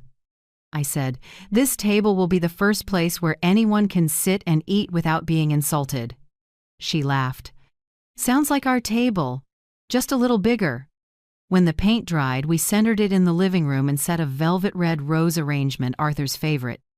That table later became our weekend gathering spot, where I heard my grandkids laugh, Mason talk, kitchen tricks, and Penelope chat about the neighbors. One evening, when the house was quiet, I sat to write. In front of me, a blank page. Beside me, the old fountain pen Arthur used for his first contract. I wrote a letter to myself. Lorraine, forgiveness doesn't mean erasing. It means moving on without letting the past trip you. People can change, but not everyone deserves to come close again. Your son is learning to be a father. You are learning to be yourself again. I folded the letter and slipped it into a drawer addressed to the woman in the mirror who made it through the storm without breaking. Night fell, and sea air swept across the porch, carrying salt and roses. I went to the garden, cut a red bloom, and brought it inside. On the shelf, Arthur's photo still smiled the same. I set the rose before the frame and whispered, "I put myself first, Arthur, just like you told me, and I kept my word." I sat quietly, listening to the waves. Each one said what I needed to hear. Sometimes healing isn't going back. It's standing together with clear boundaries. I smiled and blew out the candle. The light faded, leaving only cinnamon in the air and the steady hush of the sea, the final lullaby for a woman who found peace, not in others, but in herself. That afternoon, a sudden downpour hammered the porch roof, knocking at memory like a steady drum. I was brewing mint tea when I heard a sound at the gate. Opening the door, I saw Brielle holding a frayed umbrella, eyes bruised with exhaustion, the confidence gone from her hollow face. "What do you need, Brielle?" I asked, calm. She hesitated, then said quietly, almost a whisper, "I need help." I invited her onto the porch but kept the door pulled to. Boundaries aren't just a latch, they're a choice. Rain ran off the roof and streaked the concrete. She sat on the wooden chair Penelope had painted, hands trembling in her lap. "Creditors are after me," she said finally. "I lost my job at the firm. I don't know where to start." I looked at her. The arrogance was gone. Just a woman depleted by her own choices. "You want a quick fix, don't you?" I asked. Brielle nodded, lips quivering. I answered slowly, "There are no shortcuts, Brielle, only responsibility and repair." She lowered her head, tears mixing with rain. "I was wrong. I lost everything. Mason, the kids, even myself." I said nothing, just poured her a hot cup of tea. Mint filled the porch, masking the damp. From a drawer, I took a small envelope. Inside were no bills, only a list of job centers and counseling groups for people with controlling behaviors. I slid it toward her. "These are contacts and addresses. They'll help if you truly want to start over." She held it and looked up. "Can I see the kids?" "The court was clear," I said. "If you complete the counseling sessions, you can have supervised visits. Mason won't block it, and neither will I." She nodded, eyes wet. "And one more thing," I added, gentle but firm. "I won't hand you cash, not a dollar. But if you need a hot meal or honest advice, this porch stays open as long as you walk in with honesty." Silence stretched, then Brielle choked out, "I'm sorry, Lorraine. I looked at her a long time. I hear you, and I accept it in my own way. She left when the rain eased, her small figure faded down the speckled road. I knew the loop of resentment had snapped, at least on my end. That night we ate clam chowder together. Mason shared about his support group and said he was helping another single dad find work. I smiled. You're learning to give without losing yourself. Ava ate while telling us how she fell off her bike, scraped her knee, but got up on her own. Grandma, I didn't cry. I remembered what you said. No one stays down if they know how to stand up. I ruffled her hair. Good job, Ava. Micah sat with hands folded, eyes closed. I pray my mom gets better soon. The room fell quiet. I heard wind slip through the window and smelled cinnamon steaming from the pot. After dinner, I stood on the porch, watching Seabrook Bay sink into dark red sunset. Ripples glinted like shards of glass, beautiful, and a reminder that anything once broken can shine again if the light comes from within. I thought of Arthur. If he were here, he'd probably smile and say, "See, Lorraine? In the end, we are our choices." And I had chosen self-respect, clarity, and love with boundaries. That night I wrote the last lines in my notebook. No one can start a new chapter by rereading the old one forever. Today, I close the book not to end it, but to begin again. I set down my pen and looked up at the ceiling. The rain had stopped. Far off, Mason's porch light still glowed warm, not bright, but steady. Ava and Micah were surely asleep, and Brielle somewhere might be learning how to be a decent mother again. I smiled and lit a small candle before Arthur's photo. "Love," I whispered. "I've gone farther than the pain, and I've come back to myself. Thank you for sitting beside me all the way to this moment. If you're still here, you've traveled with me through storms and the quiet places only the heart can hear. What city are you watching from? I'd love to know where this story has reached, and who's listening with me. If anything in this story touched you, self-respect, resilience, or simply love with limits, leave a comment and share your thoughts. And if you'd like to keep sitting with me in this kitchen where there's hot tea, clam chowder, and stories of healing, please subscribe and tap the little bell so you don't miss the next chapter. Your presence wherever you are warms this kitchen more than any flame ever could. You'll be safe here. That was the last thing my son said before sliding the bolt from the outside, leaving me standing in the cold lobby of Silver Grove Nursing Home. My hands still trembling because I hadn't yet understood what had just happened. My daughter-in-law set my phone on the front desk, smiling at the red-lipped nurse as if she were dropping off a pet, not a 72-year-old mother-in-law. I didn't cry. I didn't beg. I just stood there, listening to my son's footsteps fade along with the sound of the door closing. Separating me from the house where I'd lived more than half my life, the house I thought would be the last place I'd be called Mom. I sat on a plastic chair, took a deep breath to swallow the shame rising in my throat.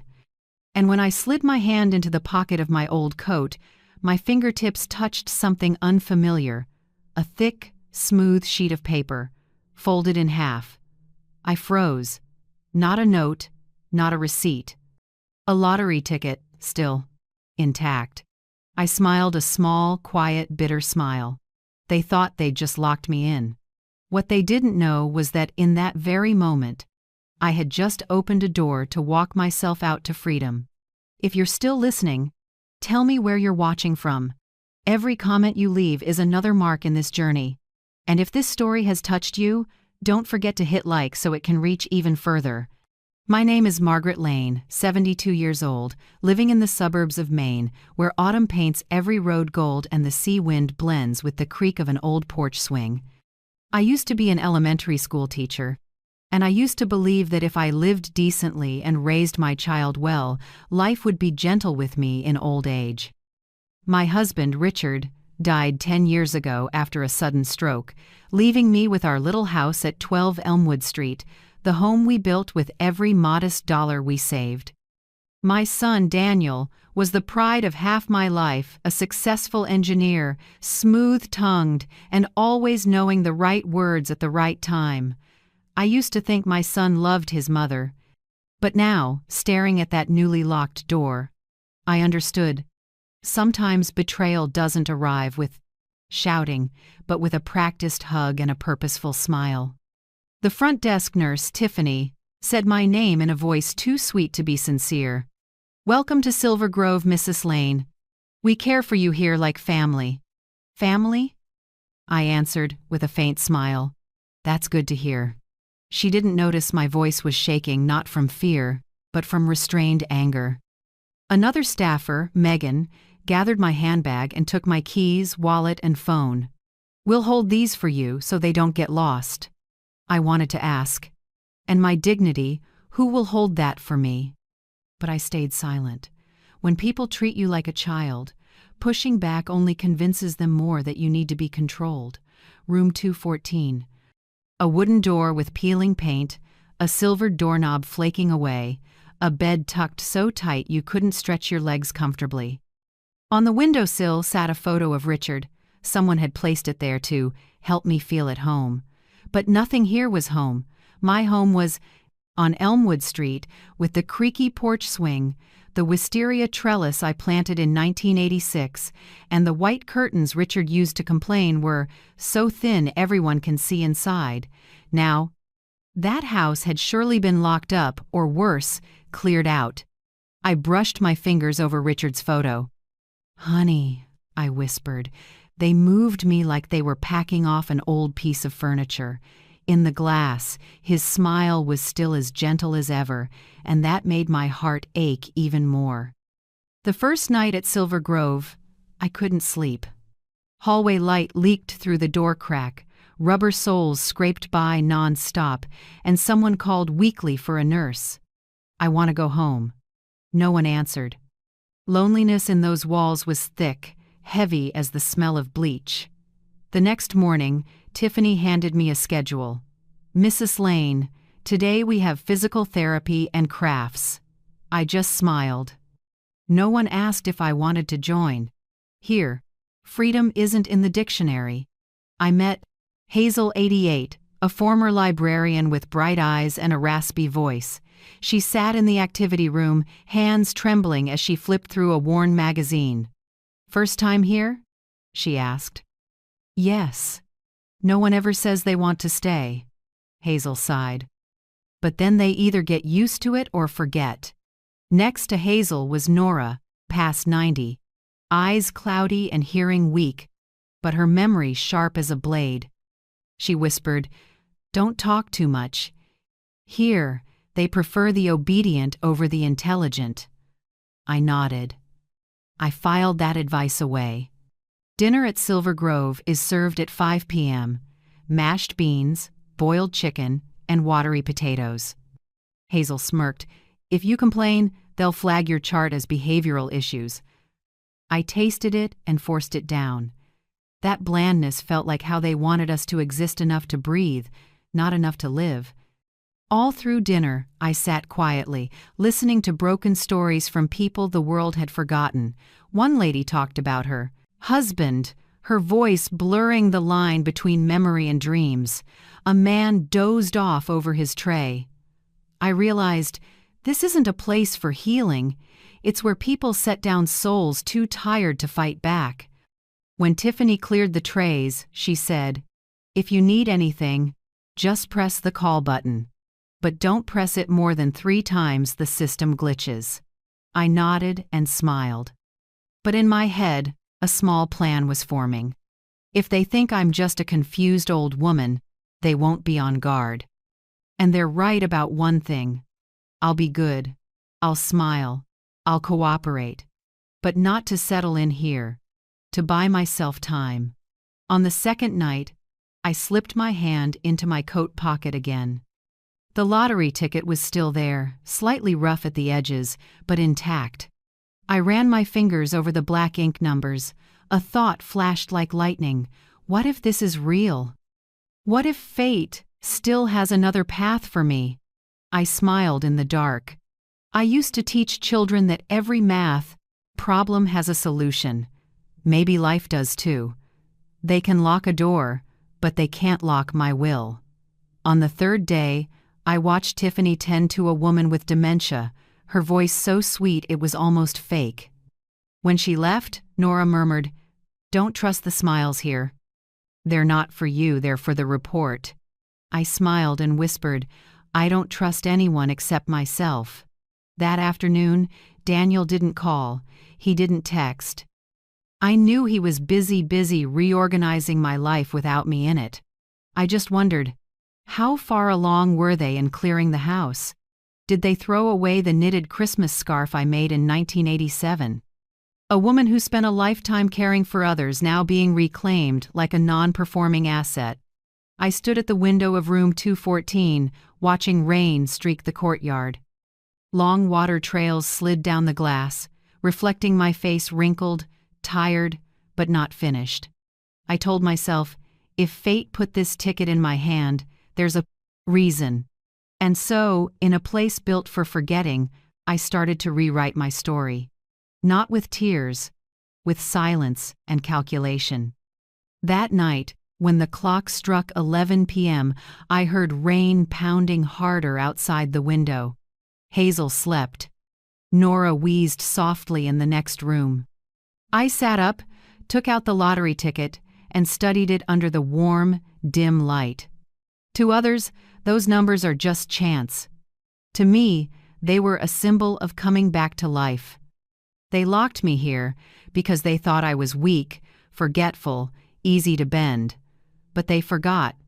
I raised a child, weathered crises, lost a husband, and still stood up. I smoothed the ticket, folded it carefully, and slipped it back into my pocket. Then I lay down and closed my eyes, letting the night breeze through the door crack. Tomorrow I'd begin not with shouting but with quiet thinking, because when people decide you've lost your value, that's when you're freest to strike back.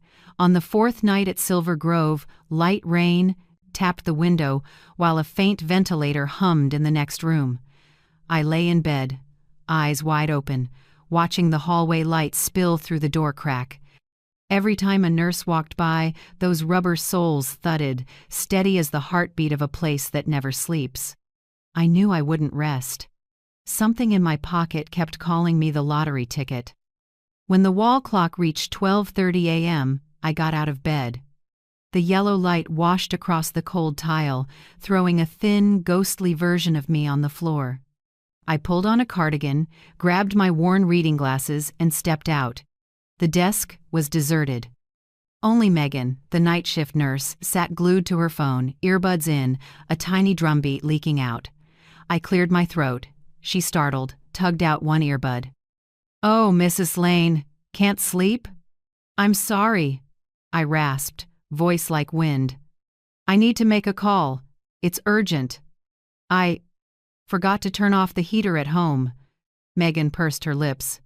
"But you don't live there anymore." "I know, but my neighbor keeps a spare key. If I don't call, I'll worry all night." She sighed. "All right, just a few minutes." She pushed the desk phone toward me. My fingers trembled as I dialed. I didn't call a neighbor. I called the Powerball line. A cool, automated voice guided each step. I read the numbers on the ticket, one by one, breathing between entries. The result appeared. I checked again, then a third time, just to be sure I wasn't misreading. Everything matched. I stood still, as if the world had paused. $61.8 million.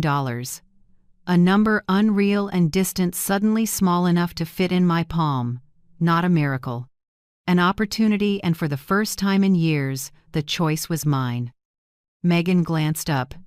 "Everything okay, Mrs. Lane?" I gave her a calm smile. "All set, thank you. I can sleep now." I went back to my room, heart still pounding. Hazel slept, breathing evenly, her wrinkled face at peace. I sat down, took the ticket from my pocket, and held it under the nightlight's glow. The ink had smudged a little, The paper had softened at the edges. The numbers were still clear. I slid it into an envelope from the drawer, then tucked it under the mattress. No one would know. Not Daniel, not Clara, not anyone. I sat a long time, listening to the rain and thinking about all the years I pinched every dollar and always saved the best for my child. I used to think that was love. But real love never locks the door and takes away your freedom. The next morning, Tiffany came in with a tired smile. "Mrs. Lane, there's a watercolor session today. Very relaxing. I don't paint," I said softly. "You should try it, helps stabilize your mood." "My mood is stable," I said, eyes on the window. She looked at me for a while and exhaled. "Mr. Keaton, the administrator, is busy this week, but if you need to discuss anything, I can note it down. I'll wait for him," I said. "I want Persettet to talk face to face." I knew they wouldn't be eager to let me meet anyone outside the treatment schedule, but I had time. And for the first time, time felt like it was on my side. That afternoon, after Tiffany left, I opened the drawer and took out a small brown notebook. I wrote, "Day 6, Powerball numbers fully match. Prize, $61.8 million. Goals, independent attorney, new identity, financial privacy, tell no one, trust no one." I put the pen down and smiled to myself. My hand shook, but the lines stayed straight. Old teachers' habits, the one thing they couldn't take from me. That evening, I watched Hazel slowly cut pictures from an old magazine. "I heard you don't like it here," she murmured. "I don't belong here. No one belongs here." Hazel looked up, eyes cloudy but deep. "If you want out, learn to disappear from their sight. When they don't look, they don't lock." I nodded. "Let them believe you're badder. Compliant," she went on. "Silence is the invisibility cloak of the old." That sentence echoed in my head all night. I started to observe, not as a victim, but like someone mapping a fortress. From room 214's doorway, I could see cameras at both ends of the hall, but the center was blocked by a big wall clock. From 10 p.m. to midnight, Megan was the only one on duty. She stepped away 3 times, once for meds, once to check the oxygen room, and once, I guess, to sneak a call to her boyfriend. Each time, the hallway emptied. I had no phone, no ID, no bank account. Daniel controlled it all. I remembered the day my husband died. I once told my son, "Don't ever touch the house deed." He put an arm around me and smiled. "I just want to take the worry off your plate, Mom." And that's exactly what happened. I no longer got to worry. They took care of it for me down to my right to live. But that's all right. I had that ticket. And with one ticket, I could rewrite the game. That afternoon, I tried calling Daniel from the hallway phone. Tiffany stood a few steps away, jotting notes and glancing over. I kept my voice steady. "Hi, honey. I just wanted you to know I found something important. Something you'd be interested in." I hung up before he could pick up. Tiffany looked up. "Everything okay?" "Fine. I just wanted to hear my boy's voice." She gave a stiff smile, unaware I'd just planted a seed of doubt in Daniel's mind. That night, when everyone slept, I opened my notebook and added a small line. "Don't let them see you're awake, because at Silver Grove, clarity is a sin. They want you mild, murky, and compliant. But I'd spent a lifetime teaching others to think. I knew. A clear mind is more frightening than a handful of power." I started rehearsing my role. A soft laugh when Tiffany chatted about small things. A nod when Megan asked if the food tasted good. A touch of forgetfulness. What day? Is it again? So they'd relax their guard. I left Richard's photo on the table as a prop of frailty. But in the drawer, beside the notebook, was the plan of someone preparing to strike back. 2 days later, I heard Hazel whisper after the nurse left, "Mrs. Lane, you're different from them. I can see the light in your eyes." I smiled faintly. Light goes out easily in a place like this. No, she said, voice thin as thread. You just have to cover it at the right time. That noon, the rain stopped and sunlight slanted through the window, washing my blanket in pale gold. I lifted my hand and watched the bright flecks dance across my wrinkled skin. Every crease was a chapter of my life, and I realized they can cut the phone, lock the door, but they can't erase the history carved into my hands. I wouldn't scream or plead. I would wait. Wait for the right time, the right person, and the right way to play the card I'd kept hidden. When night fell, I slipped my hand under the mattress again. The envelope was still there, flat, still, quiet. I touched it lightly, like a farmer checking seeds before sowing. Outside, the rain had stopped. Only the wind moved through the narrow door gaps, blowing softly like a reminder. Freedom doesn't disappear. It's just waiting to be named. I closed my eyes, palm on the envelope. In the dark, a thin smile tugged at my lips. Tomorrow, I'd start looking for someone to help me unlock the door. But tonight, only I knew that in this small room, among forgotten people, a 72-year-old woman had just won $61.8 million, and my world would never be the same again. I don't believe in coincidence, but sometimes fate tosses you a small scrap of paper exactly when you need it most. On Wednesday morning, in the common room, I picked up an old newspaper from the pile of torn magazine staff often left behind. On the last page, a small ad in modest type jumped out at me. Benson & Cole. Discreet estate planning for seniors. Absolute confidentiality. First consultation free. I stopped. A small current ran down my spine. Absolute confidentiality. Those words felt written just for me. I folded the clipping, slipped it into my pocket, and looked around. Tiffany was busy checking the med board. Hazel sat dozing by the window. No one noticed. I stood slowly and walked out like an old woman craving fresh air. But my heart pounded so hard I was sure someone could hear it.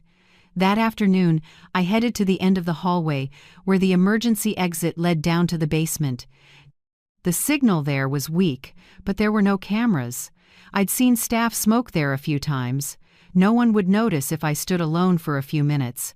I took out the clipping and dialed with slightly shaky hands. A calm, professional male voice answered. Benson & Cole Law Offices.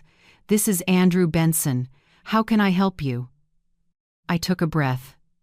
Hello, I'm calling about provision. Setting up a private trust for a senior. I want to keep my identity confidential.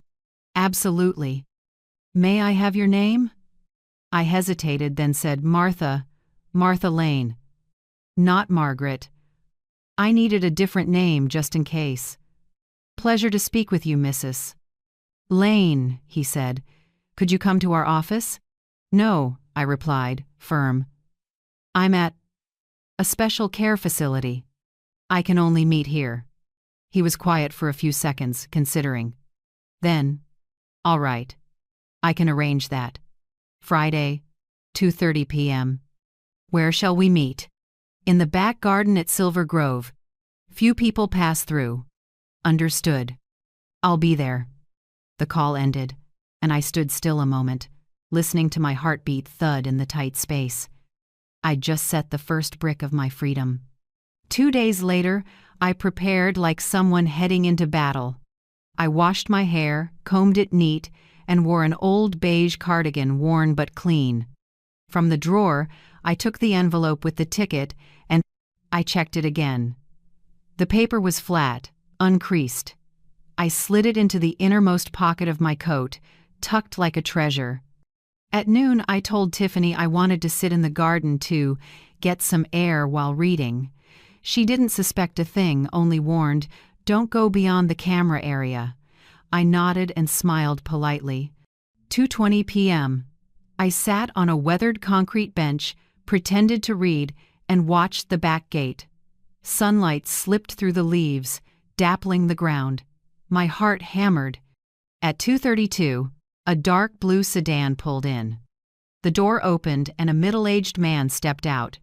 Gray suit, blue tie, tall and lean, moving with quiet steadiness. He carried a black leather briefcase. "Mrs. Lane?" he asked gently, eyes calm but intent. I nodded. "Yes, thank you for coming." We chose a small table in the garden, tucked behind the maples. No cameras here, only breeze and far-off birds.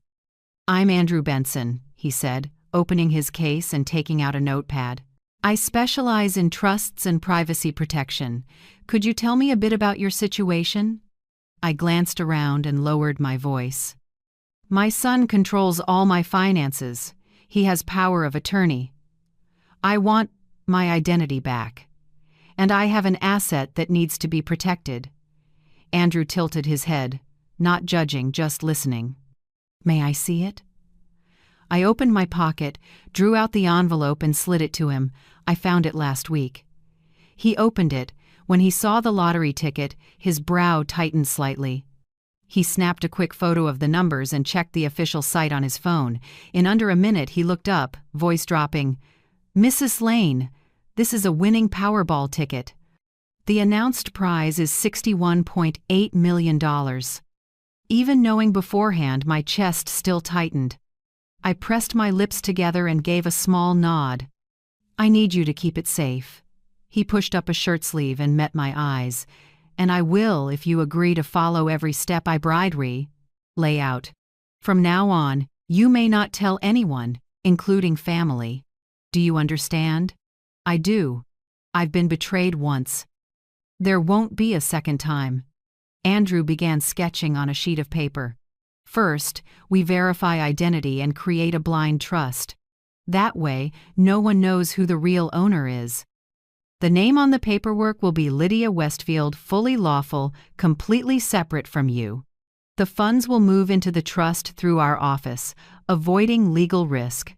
I watched each stroke of his pen. Every line felt like a door I thought had been locked forever. "Once the money is transferred," he continued, "you can designate beneficiaries. If you want to keep it quiet, only you and I will know."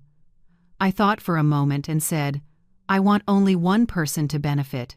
"Who?" "My granddaughter Emily Ross. She's 21, in college. She's the only one in the family who has never treated me like a burden." Andrew gave a small smile, the rare kind from a portrait. "Someone who understands the value of trust. I'll note that. We'll set clear terms. Emily will receive her portion of the trust when she turns 30, or earlier if needed for education and housing. Agreed? I want her to have the right to study, to live, and to never be manipulated the way I was. In that case," he said softly, "we'll make it real." After that, he took a few forms from his briefcase. "One is to establish the identity of Lydia Westfield. 2 is a draft to revoke the current power of attorney your son holds. 3 is a new will, replacing all previous documents." I looked at the first sheet. On the signature line, he wrote in blue ink, "Lydia Westfield." He slid the pen toward me. I took it. My hand still trembled, but the stroke was straight and clear. As the ink dried, I felt a small light inside me, the light of the right to be myself. Andrew carefully stacked the papers. "I'll keep the originals and send copies to a secure mailbox I set up. Every step will be completed within 72 hours. All you need to do is wait." I asked, "What if Daniel finds out? He won't be able to." "Everything is done under the name Lydia. Any financial access he has to the old files will be temporarily frozen during review." I nodded. "Good. I don't want revenge, but I want him to understand his mother was never stupid." Andrew chuckled lightly. "I like the way you put it. Most of my clients just want to hide. You want to stand up." "Stand up," I repeated, after they thought I'd fallen. When he left, the afternoon sun stretched across the brick path. I watched the blue car fade from view, my heart oddly lighter. In my coat pocket, the little notebook warmed under my hand. I opened it and added a line. Day 9. Met Andrew Benson. Ticket confirmed. Lydia Westfield Trust in motion. Emily is the beneficiary. POA will be revoked. The sky is blue again. I sat still, watching Maple. Leaves drift onto the grass. A trace of lavender carried on the breeze the scent I thought only lived in memory. In a place considered the final stop of a life, I had found the first turn toward freedom. And for the first time since stepping into Silver Grove, I felt the light wasn't just coming from the window, it was coming from inside me. 3 days after the garden meeting, I received a thick, cream-colored envelope, unsealed, labeled simply, Documents for Lydia W. Tiffany thought it was junk mail and slid it across the meal tray. You've got mail, probably some insurance spam. I smiled and took it gently. Thank you. I waited until she left the room to open it. Inside was a short typed letter and a thin stack of papers, neatly clipped with a brass fastener. Mrs. Lane, the ticket has been verified. The anonymous claim process has begun. Legal name on file, Lydia Westfield. All accounts are opened at a private bank within a secure system for a blind trust. After taxes and administrative costs, the net total is $43.4 million. The new will has been formalized. All documents previously signed or interfered with by Mr. Daniel Lane now void. Please maintain absolute confidentiality until I contact you again. Andrew Benson. I read each line over and over, like someone holding her own birth certificate for the first time. 43.4 million. I couldn't picture what that number looked like in real life, but it wasn't just money. It was proof that I still existed, that my signature still had value. That afternoon, Tiffany stopped by with a bright smile. You look happy today? Good news? I closed my notebook and smiled kindly. Nothing much. I just remembered the pumpkin pie recipe my husband loved. Aw, that's sweet, she said, and left. I was getting better at harmless answers. I had learned how to make them believe I was gentle, clueless, and safe, just like a soldier once. Learned to hold his breath on a battlefield. Whenever they asked, "Do you need anything?" I smiled. Just a little sunshine. Has your son visited? I answered, he's probably busy, young people, you know. Every answer was soft and harmless, easing their suspicion. Meanwhile, each night I documented my progress in small, even letters. Day 12. Lottery ticket verified. Alias Lydia Westfield active. Blind trust established successfully. After taxes, $43,400,000. Emily receives a small portion, locked until age 30. New will effective. Daniel has no authority. I looked at the line Daniel has no authority for a long time. It felt like a prayer, quiet but sacred. The next morning, Andrew called. His voice was steady and calm as always, but I heard a hint of relief. Congratulations, Lydia. Everything is on track. May I call you Andrew? Of course, Margaret. I laughed softly. Thank you for action. Not forgetting my real name. He continued. I want to remind you, do not contact the lottery or the bank directly. All channels go through my office. One small mistake and your anonymity is gone. I understand, I said. After years of being controlled by others, I don't intend to ruin this myself. He paused for a few seconds, then said, I've sent a copy of the new will. It's sealed under the name Lydia Westfield, but the contents reflect you entirely. From now on, you have rights not only over your assets, but over your life. I didn't answer. I just felt my eyes sting. I've signed dozens of papers in my life, contracts, insurance, savings, but none ever felt like this. One small sheet, enough to erase a betrayer's claim to power over me. That night, I sat alone by the window. Hall light spilled onto the tile, long as a trail of time. I took the last document from Andrew's envelope, a copy of the order nullifying the old power of attorney. In the upper left corner, a red seal stood out, revoked and replaced. I set my finger on it and felt the raised lines. "Do you see this, Richard?" I whispered. "They don't control me anymore." I didn't cry. I just felt lighter, as if a stone I'd carried for 10 years had finally slipped off my chest. But this joy wasn't for showing off. I knew one careless word could topple the tower I was building. Daniel might not be as smart as he thinks, but he knows the smell of money. So I began to play the perfect mother in his imagination. Whenever Tiffany asked if I wanted to call my son, I nodded. Yes, of course. He's always busy with work. Once, they connected me. The call lasted exactly 2 minutes. "Hi, Mom," Daniel said, overly cheerful. "You doing okay? Are they feeding you well?" "Very well, Daniel. They're taking excellent care of me here." "Good. I just want you to be at ease. Clara and I are planning to sell some old stuff. Do you need excellent today? Anything saved?" I paused a beat. "No need, honey. Keep whatever you need. I already have everything." I heard a faint exhale on the other end, the sound of someone who thinks he's winning. "I'm glad you feel that way," he said, and hung up. I set the phone down and smiled. Yes, I already have everything, just not in the way he thinks. That night, I opened my notebook and wrote a new line. "I'm not here for revenge. I'm here to reclaim my name." I wrote those 4 words slowly, shaping each stroke. I used to think that if I got old enough, I wouldn't need dignity anymore, just peace.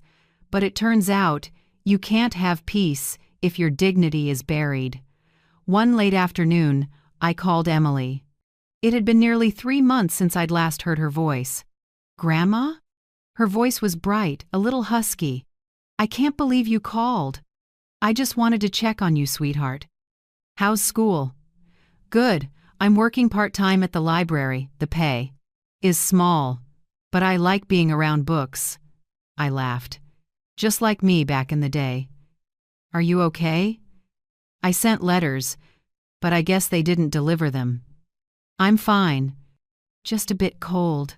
I wanted to tell her everything, the ticket, the trust, the name Lydia Westfield, the future I was quietly rebuilding for her. But I couldn't. This secret, if it reached the wrong ears, could burn everything down. "I miss you," was all I said. "I miss you too. When I'm allowed, I'll come visit. Don't worry, honey. Things will get better." I heard wind on the line and pictured her face in the afternoon sun, eyes bright just like Richard's when he was young. When the call ended, I held the receiver for a long time, listening to the dial tone like the slow heartbeat of something coming back to life. Night fell. I stitched up the pocket of my gray coat, the place I kept everything important. The stitches were straight, and even I was still deft, it seemed. When I finished, I opened the drawer and took out 3 papers: a copy of the will, the revocation order, and a small note from Andrew. I folded them neatly, slipped them into the pocket, and tied off the final thread. Now, even if someone searched my room, all they'd see was an old woman sleeping in a worn coat. No one would know that inside that fabric was my entire life reborn. I lay down and listened to the wind outside the eaves. Silver Grove was the same place. White walls, disinfectant smell, dragging rubber soles. But inside me, something had changed. The first day I came here, they said, "You'll be safe here." Now I knew safety doesn't live in walls. Safety lives in knowing who you are, and in no one having the right to take that away. After more than a month at Silver Grove, I learned the most important thing: how to exist without letting anyone notice I was watching. I didn't ask questions, didn't comment, didn't attend group therapy. I just sat still, smiled, and watched. And in that silence, the whole world of this place came into sharp focus before my eyes, raw, broken, and chillingly real. In the mornings, When nurses walked the hall with the med carts, I noticed the pink pills were always short by one in the tray. The recipient didn't remember, and the giver pretended not to see. One day, a skeptical patient asked, "I took a different kind yesterday, didn't I?" Tiffany, the blonde nurse, just smiled, syrup sweet. "Sweetie, don't worry. You're mistaken. Pills are all the same." I noticed that every time Tiffany said sweetie, it meant she was irritated or hiding something. She used her gentle tone like a cover to stretch over her holes. The elderly here had no choice but to believe, because there was no one else to trust. And Mr. Keaton, the administrator, always walked into a room with a proper smile. He had a habit of placing a hand on people's shoulders when he talked, as if to prove he cared, when really it was to mark territory. "We're here for you, Mrs. Slane," he said during the most recent room check. "Silver Grove is your second home." I nodded and smiled like a good student. "Yes, except I don't have a key," he laughed, not sure whether I was being sincere or sarcastic. At noon, when housekeeping came through, I saw Owen, the cleaning guy, quietly roll his cart into a corner of the hallway, pull out a small bottle of liquor hidden in a clean trash bag, take a gulp, swallow hard, then spray air freshener to mask the smell. I said nothing. I didn't write it down. Not because I was complicit, but because I didn't need attention. At Silver Grove, whoever makes noise gets watched, and I needed to be absolutely invisible. In the afternoon, I walked the garden. Hazel sat on a stone bench, a purple wool scarf around her neck. She said softly, "They can't see you, Margaret." I smiled. "I hope so. Invisibility has privileges," she said, voice rough. "You see it all, hear it all, and no one remembers your face. That's the power." I nodded. Hazel always understood without me saying much. One Saturday morning, Tiffany came in, cheerier than usual. "You have a visitor today, Mrs. Lane." "Your son." I looked at the door. Daniel stood there. Blue shirt, glossy shoes, paper bag in hand like a dutiful son visiting his mother. But to me, he was a stranger wearing a familiar face. "Hi, Mom," he said, his voice warm in a practiced way. "Are you getting used to it?" I nodded, smiling lightly. "Everyone here is very kind. You don't have to worry." He pulled a chair across from me, set the bag down. "I brought some of those waffles you like. Oh, and I've been thinking about the property taxes on Elmwood Street. The house has been empty so long, and the taxes are high." I looked straight into my son's eyes. "What do you plan to do?" "Sell it, Mom. Keep it simple. I have a buyer interested. The money will go into a joint account. You'll still get your share." When I heard my son talk about selling the house I had protected my whole life, my chest tightened. Maybe it wasn't the walls I mourned, but the realization that my love had been priced. "What about you?" In that conversation, was there a sentence that hit you the hardest, one you can't forget? Tell me in the comments below. I want to know what your heart felt when you heard a son speak to his mother like that. I gave a thin smile. "A joint account? Like the house papers, right?"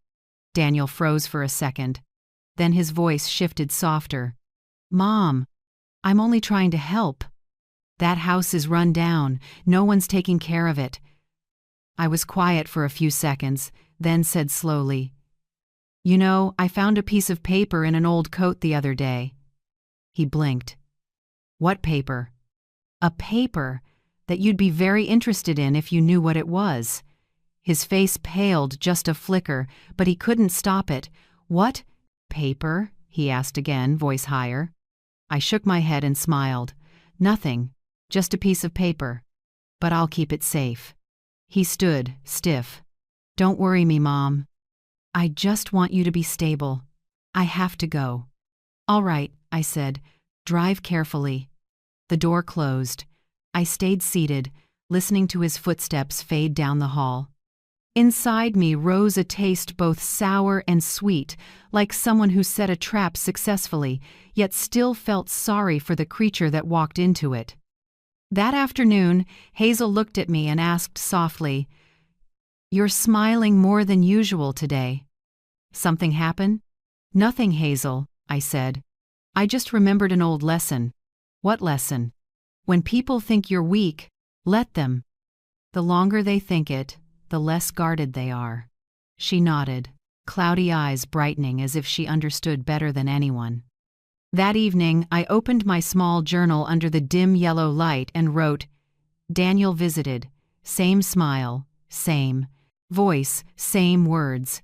He wants to sell Elmwood Street." I mentioned a paper in my coat. He turned pale. Another brick in the wall. I closed the notebook and blew out the light. In the hallway, Tiffany's rubber soles sounded again, along with her familiar call. "Sweetie, meds time." I chuckled softly in the dark. Maybe for the first time since I came to Silver Grove, I wasn't afraid of that call anymore. Because I knew I had become part of the wall, a crack in the system they couldn't see. And from the shadows, I was rebuilding my world, one brick at a time. That night, the phone in my room rang softly. I grabbed it quickly, not wanting to wake Hazel. "Grandma?" Emily's voice was small, shaky. "Dad said he's going to sell your car, the silver one Grandpa bought you back then." I closed my eyes. "That car, Richard picked it for me and said, 'It fits your hands.' I heard it at dinner," Emily rushed on. "I didn't want you to be blindsided." I took a breath. "Thank you, sweetheart. Don't worry. I know what they'll do before they do it." "Are you okay?" "Better than ever." After the call, I sat in the dark. A light breeze slipped through the door crack, carrying the smell of lavender from the garden. I laid a hand on my chest and felt my heartbeat steady. No fear, only quiet resolve. I opened my journal and added one last line. The car, another brick in the wall. Every move they make, everything they take, only strengthens the foundation I'm building. Then I closed the notebook and set it on the nightstand. Outside, Silver Grove burned bright all night, but I knew that in that very light, no one could see me. I had become invisible, and in that invisibility, I was stronger than ever. The last evening I saw Hazel awake, she sat in the corner of the table, leaning over a wooden chair, hands trembling as she poured tea. Mint and licorice mingled soft and fragrant, filling the small room. "Tea helps you remember who you are," she said, eyes far away. "When people take everything, you still have the right to stir your spoon your way." I laughed. "You sound like a philosopher. Philosophers are long dead." "I'm just a survivor," she rasped. Hazel always had a way of steadying me, as if here, in this place where people are treated as burdens, charts, and cases, there was still a shard of soul that wouldn't go out. That night she taught me a game called "If You Had the Key." "Pretend," she said, eyes shining behind thick lenses. "If you woke up tomorrow and found the front door key, what would you do first?" I was quiet for a moment, then said, "I'd brew a strong coffee, throw the windows wide open, and walk to the bus stop." Hazel smiled, eyes bright like a child's. "See? Imagination is the first step to freedom." She touched my hand lightly. "Hold on to that answer. One day, you'll have the real key." The next morning, the hallway was unusually quiet. No rolling carts, no Tiffany's forced laugh. When I walked past Hazel's room, the door was shut. The nameplate Hazel C. had been removed, leaving a pale strip of adhesive on the frame. "Tiffany," I asked softly, "where is Mrs. Hazel?" She hesitated for a moment, then gave me her practiced smile. "She was transferred. Family picked her up this morning." "Family?" I repeated. She said she had no one. "Yes, sometimes the files are wrong. Don't worry, the new place is much better." I didn't ask more. But by noon I went back down that hallway and saw the room already empty. Fresh sheets, a wooden wardrobe gaping open, no trace of the purple scarf, the thick book, or the mint teacup. Everything gone in just 1 hour. I sat on the chair outside the door, staring at the emptiness, tears falling without a sound. I knew. Hazel hadn't been transferred. Hazel had left this world quietly, neatly, like someone who never wanted to bother anyone. No announcement, no funeral, no goodbye, only an empty chair and the faint scent of mint tea still hanging in the air. That night, I couldn't sleep.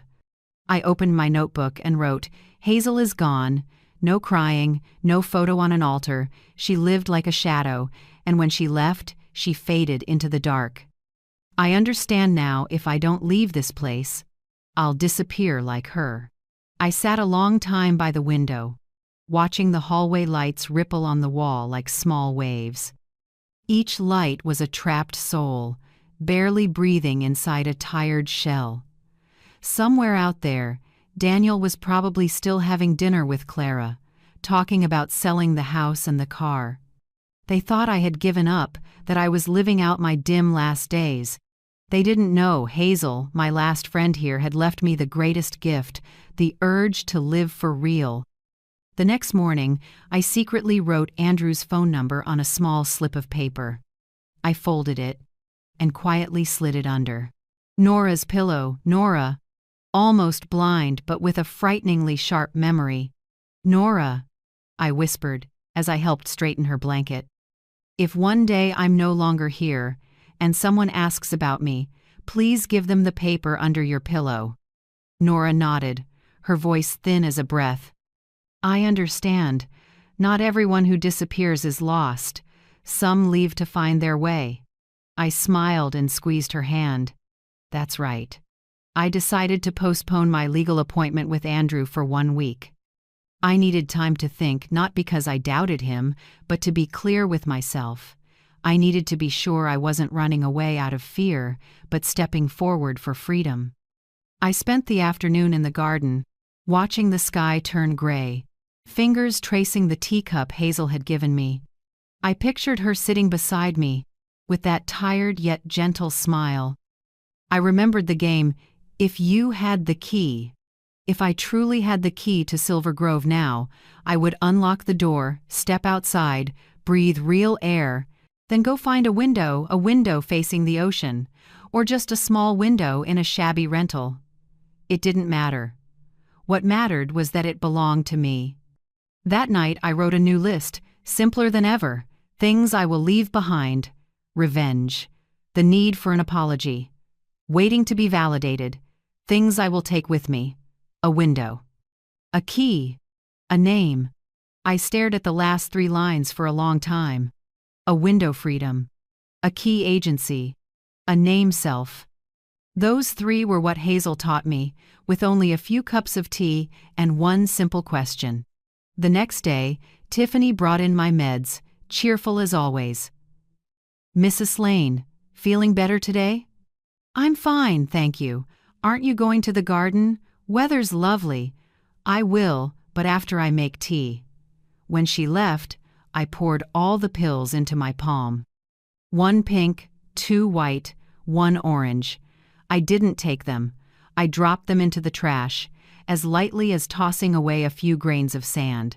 Then I brewed a pot of mint tea and set 2 cups on the table, 1 for me, 1 for Hazel. I lifted my cup and whispered, "You were right. Imagination is the first step to freedom, and I'm about to take real steps." At night, I heard the wind at the window, the soft patter of rain on the roof. I pictured Hazel somewhere, making tea, smiling down. I closed my eyes, my hand gripping the edge of the blanket. In the dark, I saw more clearly than ever. If I didn't leave, I would become like her, a name removed from a door, an empty room, a life packed up in 1 hour. No, I couldn't let that happen. Not to me, not to the woman named Margaret Lane, who had once lost everything and was now learning to step out of the shadows on her own 2 feet. The next morning, I woke early. The world was still misty. The night shift had just left. I sat up, folded my blanket neatly, and straightened my coat. In the pocket were 3 papers, still intact: a copy of the will, the order revoking the POA, and the note that read, "Window key name." I smiled and touched the pocket as if touching my heart. "Rest well, Hazel," I whispered. "I'll live the rest of this life for both of us." And I knew it was time to prepare for the next step, leaving Silver Grove. Not by escaping, but by walking out as someone with a name, with rights, and with a future. 2 weeks after Hazel's death, the air in Silver Grove was still thick with disinfectant, but inside me, another scent had risen, the scent of preparation. I had spent enough time watching, learning, waiting. Now it was time to pull the first thread from the skein. Daniel and Clara had wrapped around me. One quiet morning, Tiffany brought a thick envelope stamped with the Harborstone Realty logo in the upper left corner. "Mrs. Lane, you've got mail," she said, setting it on the table. "Looks very professional, probably some agents." I nodded, keeping my face dull. "Thank you." Tiffany didn't know that envelope. Wasn't a coincidence, it was bait Andrew and I had prepared carefully. Inside was a letter of interest to purchase Elmwood House, my old home, valuing it at $1.35 million. The tone was polite and formal. "Dear owner, Harborstone Realty expresses sincere interest in purchasing the property at 12 Elmwood Street. The area is being developed into a high-end residential district, and we are prepared to negotiate within a range of $1.3 to $1.4 million, depending on condition. Please contact our office directly at 617-428 XXXX. Ask for Mr. Andrew Benson, legal representative of the company." I read it 3 times, then smiled. Andrew had gotten every detail right: embossed logo, heavy stock, a postmarked envelope that looked authentic. But the most delicate touch wasn't in the letter, it was in the recipient. The letter wasn't addressed to me. It was sent to Clara Lane, who was living in that house and who was always home at 10 a.m., the exact time she usually went live to cook and show off the vintage kitchen my mother-in-law gifted us. The courier wore a proper delivery uniform, arrived on the dot, and knocked 3 times. I could picture it: Clara in a silk dress, mid-sentence, "The secret to a good soufflé is," turning to take the letter. Her face freezing at the words, "Offer for purchase, 12 Elmwood Street." She would definitely open it immediately, before ending the live stream. That afternoon, Emily called, her voice a mix of amazement and delight. "Grandma, Dad and Mom are freaking out. Someone just sent a letter offering to buy the house for over $1 million. Mom says sell it, Dad says don't touch it because your name's still on it." I let her spill it all out, then answered gently, "Not everything they stand on belongs to them, Emily." There was a few seconds of silence, then a small laugh. "Grandma, what are you doing?" "Sometimes people need a reminder of where they're standing, sweetheart." That evening, the phone rang in my room. This time it wasn't Emily. Daniel's voice trembled, hurried. "Mom, did you get a letter from Harborstone?" "They sent it by mistake. I'm handling it." "What letter?" I asked, feigning innocence. "The purchase offer. They're saying $1.5 million. Don't worry about it. I'll deal with them." "Oh, but I'm still the owner, right?" He went quiet for a few seconds. "Yes, legally you are." "But the power of attorney, I remember revoking that," I said slowly. "They should call my lawyer, not you." Only his heavy breathing remained. "Mom, you have a lawyer?" "Yes," I said. "A real one, not someone who lies to get my money." He hung up without another word. The next morning, I went to the common room where Tiffany was arranging papers for the routine assessment. "Tiffany, I need a copy printed," I said evenly. "A letter confirming I have..." Not authorized anyone to sell property in my name, Margaret Lane. Oh, of course. Who should I send it to? I'll send it myself. Just print it on Silver Grove letterhead, please. People believe those more. She smiled, unsuspecting. When the printout came, I reviewed it carefully, signed it, and placed it in a small envelope. But I didn't seal it. I made sure it sat right on the edge of the desk, exactly where Mr. Keaton, the administrator, usually stopped to sign forms late in the morning. As expected, when I returned, the envelope was gone. That afternoon, I sat in the garden watching sunlight filter through the leaves. Andrew called, his voice low with contained excitement. "They've reached out." Clara called the office this morning, sounding panicked. She asked if my firm truly intends to buy the house. I said we're reviewing the legal status and need the lawful owner to confirm. I gave a small laugh. Good. The fish has bitten. What would you like me to do now? For now, silence. Let them marinate in their fear. By evening, Daniel called again. "Mom, please meet with me." Just once. I sat in my chair, listening to the rain on the eaves, his voice cracking over the line. "I don't understand what's happening. They're saying I don't have the right to sell the house." "I think someone's manipulating you." "I'm still perfectly capable of manipulating myself," I said calmly. "If you want to meet, speak through my lawyer. As for Elmwood Street, you should learn how to live without it." I hung up before he could say anything else.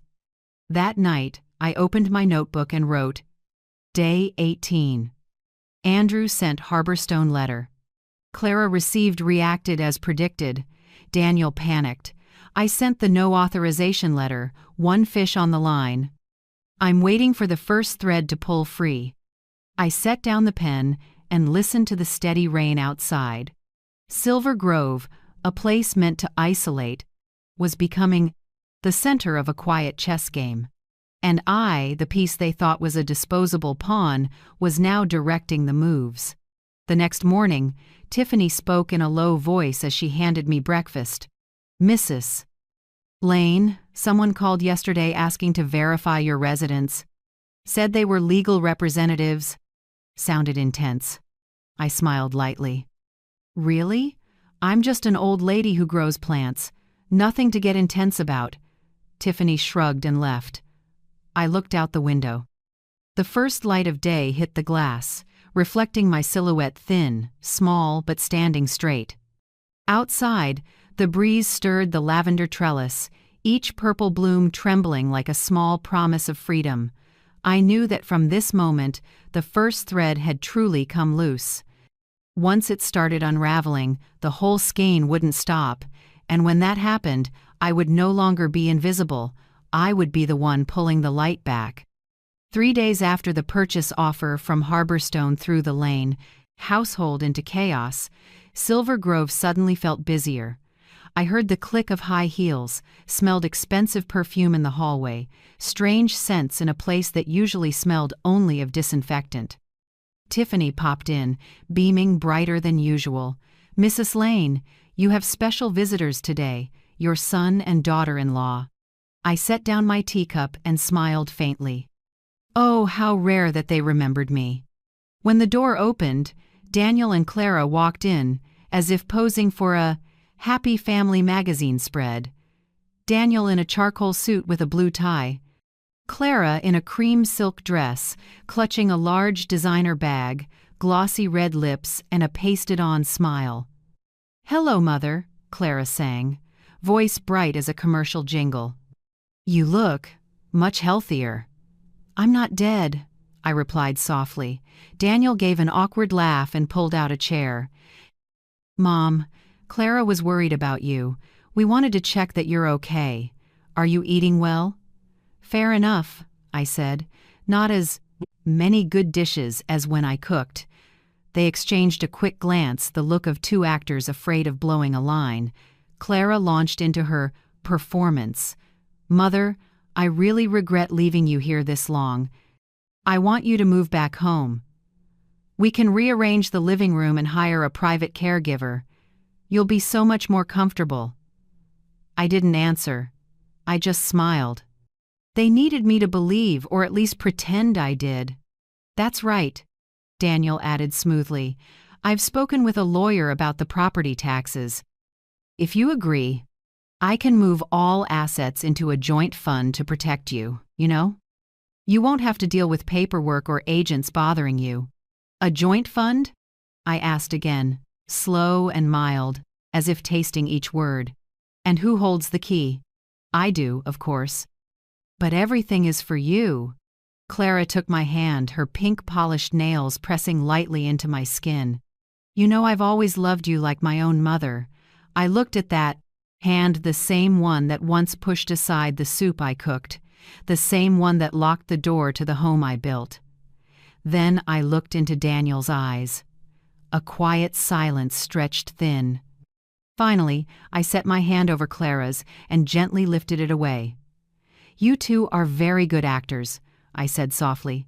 "If there were an award for fake filial piety, you'd win first place."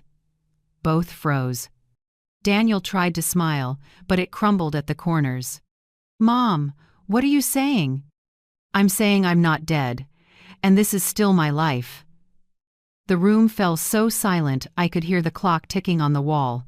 Tiffany stood outside the door, unwilling to step in. Clara blinked, her face stiffening. Daniel tried to regain composure. "Mom, we're just trying to help. If you don't trust me, at least you say help, but what you want is to take. You can't help anyone if you haven't learned to stand on your own feet." My voice wasn't loud, but it was cold and clear. Clara shot to her feet, flustered. "Maybe she's tired, Daniel." I looked at her and gave a thin smile. "Yes, I'm tired of watching you try to look good when your hearts are empty." Clara looked away, grabbed her bag, but Daniel stayed seated. He looked at me for a long time. For a moment, I saw something like regret in his eyes, or was it fear? I couldn't tell. "I'll come back," he said quietly. "Your choice," I replied. "But next time, bring your real face." A week later, Daniel returned alone. No suit, no smile. A dark sweater, messy hair, circles under his eyes. "Mom," he said, sitting across from me. "I'm sorry. Clara shouldn't have said that. I shouldn't have." "Good. At least this time you're speaking in your own voice, not hers." He gave a weary half-smile and looked down. "Are you angry with me?" "No. I'm disappointed." He looked up, eyes tired. "Mom, the other day you said you found something I'd be interested in. Can you tell me what it is?" I looked at him for a long moment, then answered, "Fangs hidden behind a smile, Daniel. What you mistook for weakness was only waiting to bite back."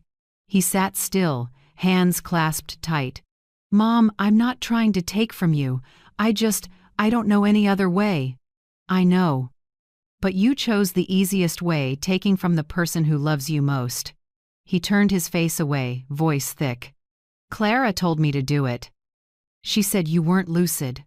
I cut in, gentle but firm. "Don't blame the doctor or anyone else. No one forced you. Everything has a price." He was silent. In the weak afternoon light, his face looked both strange and familiar, the boy who once ate cookies in the Elmwood yard, but with eyes sanded down by life into gravel. After a while, he asked quietly, "Do you regret it now?" "Me?" I gave a soft laugh. "I don't regret it. We're not okay yet, but at least now we're honest." Daniel nodded, his eyes red. He stood, walked to the door, then turned back, saying nothing, only bowing his head deeply. The door closed behind him, leaving me in the quiet room. Tiffany poked her head in, about to ask if I needed meds. I waved her off. That night, I didn't write in my notebook. No need. I just sat by the window, listening to wind slide through the window seam, carrying a faint trace of lavender. I touched my chest, where my heart still beat, slow and steady. Each beat a reminder, I am still here, No one, not even my son, gets to deny that. In life, some battles need no gunfire. The right silence at the right time and one true sentence is enough to make the mask fall. I closed my eyes gently. My liberation didn't begin with a scream, but with a smile that knew I had already won. 3 weeks after my last meeting with Daniel, Andrew called me early in the morning. His voice was calm but carried that familiar urgency. "Margaret," he said, "the court has set a date to hear the petition to revoke the power of attorney. The hearing will be next Thursday. Don't worry, I'll prepare everything." I was quiet for a moment, then answered, "Are you sure they'll listen to an old woman locked in a nursing home?" Andrew gave a small laugh. "Not only listen, they'll have to take down every word. Because this time, you're not begging. You're claiming what has always been yours." That sentence tightened my chest. For years, I'd grown used to bowing my head, ducking the waves. This time, I would walk up on shore soaked, but standing straight. That morning, Tiffany helped me pick out clothes. She didn't ask much, just looked at me longer than usual. "Do you have an important appointment?"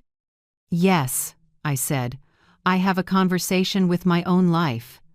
She chuckled, not understanding, and didn't dare ask more. Andrew arrived in a sleek black car, the back seat smelling of new leather. He opened the door and helped me in, careful, as if lifting something more precious than money. "Are you ready?" "I've been ready since the day they locked the door." The courtroom was small, with a low ceiling. Light from the windows stretched a yellow band across the dark wood floor. Only 6 rows of benches. Everything was so simple it calmed me. Daniel was already seated on the other side, in a black suit with a loose tie. His head was bowed, hands clasped, looking strangely small. Clara was nowhere in sight. Maybe she knew this place had no room for performances. The judge, a middle-aged man with salt and pepper hair and a stern gaze, entered. We all rose. He sat, voice firm. "We are here on the petition to revoke the power of attorney held by Mr. Daniel Lane over Mrs. Margaret Lane. Counsel for the petitioner, proceed." Andrew stood. His voice was clear, steady, without theatrics. "Your Honor, my client Mrs. Margaret Lane was coerced into signing a general power of attorney, without counsel, without an independent psychological evaluation, and was then placed into a care facility against her will. We submit financial records, correspondence, and a copy of the listing email offering the sale of the Elmwood House property sent from Mr. Daniel Lane's account. He produced a thick file, every section tabbed. The rustle of pages sounded like cool blades cutting into the truth. The judge glanced through, frowning. "Do you have evidence she was forced into the facility?" Andrew nodded. "Yes, Your Honor. This is an audio recording from a nurse's cell phone and a statement from an EMT witness confirming Mrs. Lane was alert, objected to admission, but was transported under family authorization." I looked at Daniel. His shoulders flickered. He avoided my eyes. Andrew continued, "We also submit an independent psychological evaluation from a physician affiliated with Boston University. Conclusion: Mrs. Margaret Lane is fully lucid, oriented to time and place, and understands the legal consequences of her actions." The judge gave a small nod, turned a few more pages, then looked at me, voice low. "Mrs. Lane, anything you'd like to add?" I stood. My hands trembled a little, but my voice didn't. "Your Honor, I only want to say this. I am not ill. I was betrayed. They didn't take me for treatment, they took me to make me invisible. I never signed anything of my own free will. And today, I'm here to take back my name." No one spoke, just the light tap of a pen on the bench. The judge studied me, then nodded. "I understand, Mrs. Lane." He turned to Daniel. "Mr. Lane, your response." Daniel swallowed, his voice tight. "Your Honor, I only wanted to protect my mother." The doctor said she wasn't well, and Clara, my wife, said if we didn't do it, she'd lose all her money. I wasn't trying to take anything. Do you have proof of that? The judge asked. Silence. Daniel's clenched hands went pale. After a few seconds, the judge leaned back, took off his glasses, and spoke clearly. The court finds no basis to conclude that Mrs. Margaret Lane lacks capacity. All powers of attorney held by Mr. Daniel Lane are revoked effective immediately. The court orders a freeze on all related accounts and recognizes Mrs. Margaret Lane as the sole lawful owner of the property at 12 Elmwood Street. He struck the gavel. One short knock, but it echoed far. I sat still for a few seconds, as if my heart had just been cut free from a cord that had cinched it for years. Andrew looked over and gave a small nod. It's done. I looked at him, smiled faintly. No, Andrew, now it starts. As I stood, Daniel stepped closer, lips twitching. Mom, I don't need the money, I mean it. I looked at him, the window light on the face of the boy I once lulled to sleep. Good, I said slowly. Because you will never touch it. He wanted to say more, but I had already turned away. My steps were firm, lighter than the hallway breeze. Outside the courthouse, sunlight spilled over the steps, bright gold.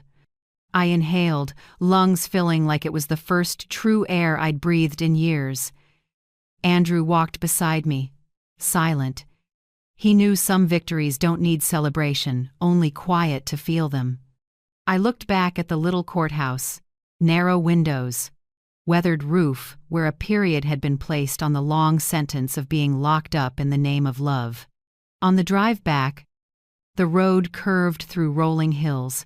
Afternoon light fell over brown roofs, fields of bright yellow grass, and gray fences. A deer darted across the road now and then, light as breath. No one spoke. The steady engine hummed like an old lullaby. I closed my eyes and thought of Richard. When we were young, he used to say, "When you're tired, drive toward the sunset, then stop wherever the air smells like water." Maybe that's exactly what I was doing now. When the car rounded the last bend, a small white cottage by the lake appeared. Green shutters, purple vines climbing the porch, a thin ribbon of smoke rising from the chimney like someone had just put water on to boil. I opened the door and stepped out. The lake breeze was cool, smelling of water and lavender, and it felt like I was breathing in my lost youth. Inside, the house was tidy and bright. A white curtain swayed. On the birch table sat a steaming teapot, mint and licorice, Hazel's scent. I didn't ask who prepared it. I didn't need to know. Some gifts are meant to be received in silence. I hung my coat on the hook and sat by the window. Late sun spilled honey gold across the table. I took out a new notebook and opened to the first page. The pen shook slightly, but the letters were clear. I was never small. I was made small. I set the period and closed the book. There was nothing left to prove. That first night in the new house, I didn't lock the door. Wind on the porch and the lake's small waves made a wordless song for someone newly free. I lay in bed and listened. No nurse's footsteps, no call bells, no syrupy voice saying my name. Only a pure quiet I'd never dared to dream of. I fell asleep to tea and cold air, my heart light, as if everything heavy had fallen off behind the gate of Silver Grove. The next morning, I woke early. Sunlight slipped through the shutters onto the pale wood floor. Birds chattered in the garden. The lake lapped softly. Butter hissed in the pan. I made coffee, sliced bread, spread butter, and ate alone. No questions, no instructions, no rushing. And in that silence, I felt freer than ever. After breakfast, I sat down to write letters. In front of me were three things: a thick envelope with copies of the Lydia Westfield Trust, an old photo of Richard and me, taken at the Elmwood house the day we finished the first porch roof, and a 4-page handwritten letter for Emily. I wrote in my familiar hand, slow, like round, speaking. Dear Emily, by the time you read this, I may be somewhere else, a place you don't need to come looking for. Only trust that I'm at peace. I'm leaving you something no one can take, the chance to live the way you choose without leaning on anyone. When I was young, I thought love meant giving everything away. Now I know real love is keeping enough for yourself to stand. If you see a silver key in the envelope, keep it. It opens a lakeside cottage where I'm living. Someday, when you need quiet, come here. There's always a teapot ready in the kitchen. I signed, Grandma Margaret. Then I slipped in the photo and the trust envelope, tied it with a blue ribbon, and wrote on the front, to Emily Ross, do not open in a hurry. I took it outside and handed it to the mailman passing along the dirt lane. Please send this to this address. He nodded. You got it, ma'am. As the postal truck disappeared behind the pines, I stood looking over the flat, lake, sunlight stretching like a golden ribbon. I took a deep breath, fingers playing with the silver key at my neck. No more prison, no more accusations, no more walls. Only me, a small white house, and a life beginning again at 72. I went back in and poured another cup of tea. On the open page of my notebook, I added a small line. Freedom isn't loud. It asks only for one deep breath, one open door, and one person brave enough to step through. I set down the pen and looked out the window. The sky was as clear as when I was 20. And I knew that, for the first time in years, I was truly living. That morning, I opened a drawer and saw the original lottery ticket, the thing that started it all. The paper edges had yellowed, corners frayed, but the numbers were still sharp. 6 small numbers had turned my life down another road. I sat a long while, fingertips tracing each printed row, then gave a small nod. There was no reason to keep it anymore. I picked up scissors and cut the ticket into tiny pieces carefully, slowly, like closing an old chapter. The scraps fell to the floor, light as dust. I felt no regret, only a strange, clean space inside me. I whispered, "Thank you for getting me out of the cage. Now rest." At noon, I called the Highland Senior Foundation, the organization Richard used to donate to. A young, polite male voice on the other end sounded a bit surprised when I said my name. "This is Margaret Lane," I introduced myself.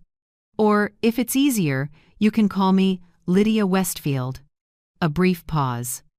Then he asked, "Which program would you like assistance with, ma'am?" I smiled. "I don't need assistance. I want to fund," I explained. I wanted to start a new initiative, Second Voice, a program to help older adults abused by family or manipulated out of assets regain control over their lives. "It doesn't need to be grand," I said. "It just needs lawyers, therapists, and a phone line people can call when their voices have been taken." The staffer was nearly speechless. "Ma'am, that's a wonderful idea. We'll draft the agreement right away." I smiled, my voice light as the breeze. "Good. I don't need my name on any wall. Just make sure anyone locked up in love has a way out." That afternoon, I turned to something else. On the table in the golden light was a folder for a new grant, the Richard Lane Grant. It's for people 55 and older who want to learn a new trade. I remembered when Richard retired. He'd said, if I still had the strength, I'd learn carpentry. Nothing is sadder than leaving the old to live only on the past. So I did it for him, for everyone who's been told it's too late to begin again. I signed Margaret Lydia Lane, set down the pen, and felt a warm hush inside. In my memory, I heard Richard's soft laugh. "You always do what people think you can't." That evening, Emily called. Her voice shook. "Grandma, I just got your letter and the envelope. I don't know what to say. Thank you." I smiled. Gentle. "No thanks needed, Emily. You just need to live safely and kindly." She sniffled. "Grandma, I miss you so much." "I miss you too," I said, "but now you have to learn to stand on your own. I only need to know you're safe." "I'm safe," she whispered. That was the sentence I'd dreamed of hearing, not from my son, but from a granddaughter who understands me with her heart, not with her interests. After that call, I wrote another letter to Daniel. Not long, not bitter, just clear and cool. "Daniel, I'm no longer angry, and I no longer pity you. Life will teach you what I could not, that you don't lose power by giving, only when you let someone take your self-respect. Everything between us has been resolved. Do not attempt to contact me again. I wish you peace, but I will never return to the place you locked me." I CC'd Andrew so he could file it, not because I was afraid, but because I wanted everything recorded plainly, without sentiment. The next day, I stopped by the town post office. I brought a small, folded note. Inside were Andrew's phone number and the line, "If someone needs help, give them this number." I didn't hand it to the foundation. I gave it to the young mail carrier, the one who often delivered to Silver Grove. "Do you remember Mrs. Nora?" I asked. "The white hair, thick glasses?" "Yes, ma'am." "Good. Next week when you bring the root there, discreetly give her this note. Only her." He looked at me and nodded. "I understand, ma'am." I stepped out of the post office and drew a long breath. I can't save everyone, but if one person, just one, can step out of that locked shadow the way I did, it will be enough. The day after, Andrew visited. "You'd like to keep the alias Lydia Westfield on file, correct?" "I don't want to hide." I said, "But I do want to choose when I appear." He smiled. "So you want both identities formalized?" "Yes, one for work, one for rest. I have the right to live two lives if I choose." 3 weeks later, the certificate authorizing the use of the trade name Lydia Westfield was delivered to me. I looked at it and smiled. Now, if someone asks who I am, I can answer, I'm the person I choose to be. That afternoon, I walked down to the beach near the cottage. The sky was crystal blue. The waves were soft. The water threw back the sun in 1,000 silver shards. I stood for a long time, bare feet in damp sand, wind threading my hair. I lifted my head and looked out where the horizon melted into the sunset. "Richard," I whispered, "my name has come home." No answer came, only waves, and the salt stealing into old memories. But I knew somewhere. He was smiling. I picked up a small stone and tossed it lightly into the sea. It skipped a few times, then sank. Like the past, it doesn't vanish. It settles into the deep, no longer hurting me. Night fell. I sat at the table and lit a small candle. The open page waited. I wrote the last line of the new chapter. "Money can't buy back the years, but it can buy your own silence, the one thing I never had." I paused, looking at the words. Wax ran in 2 bright tracks, like time dripping down.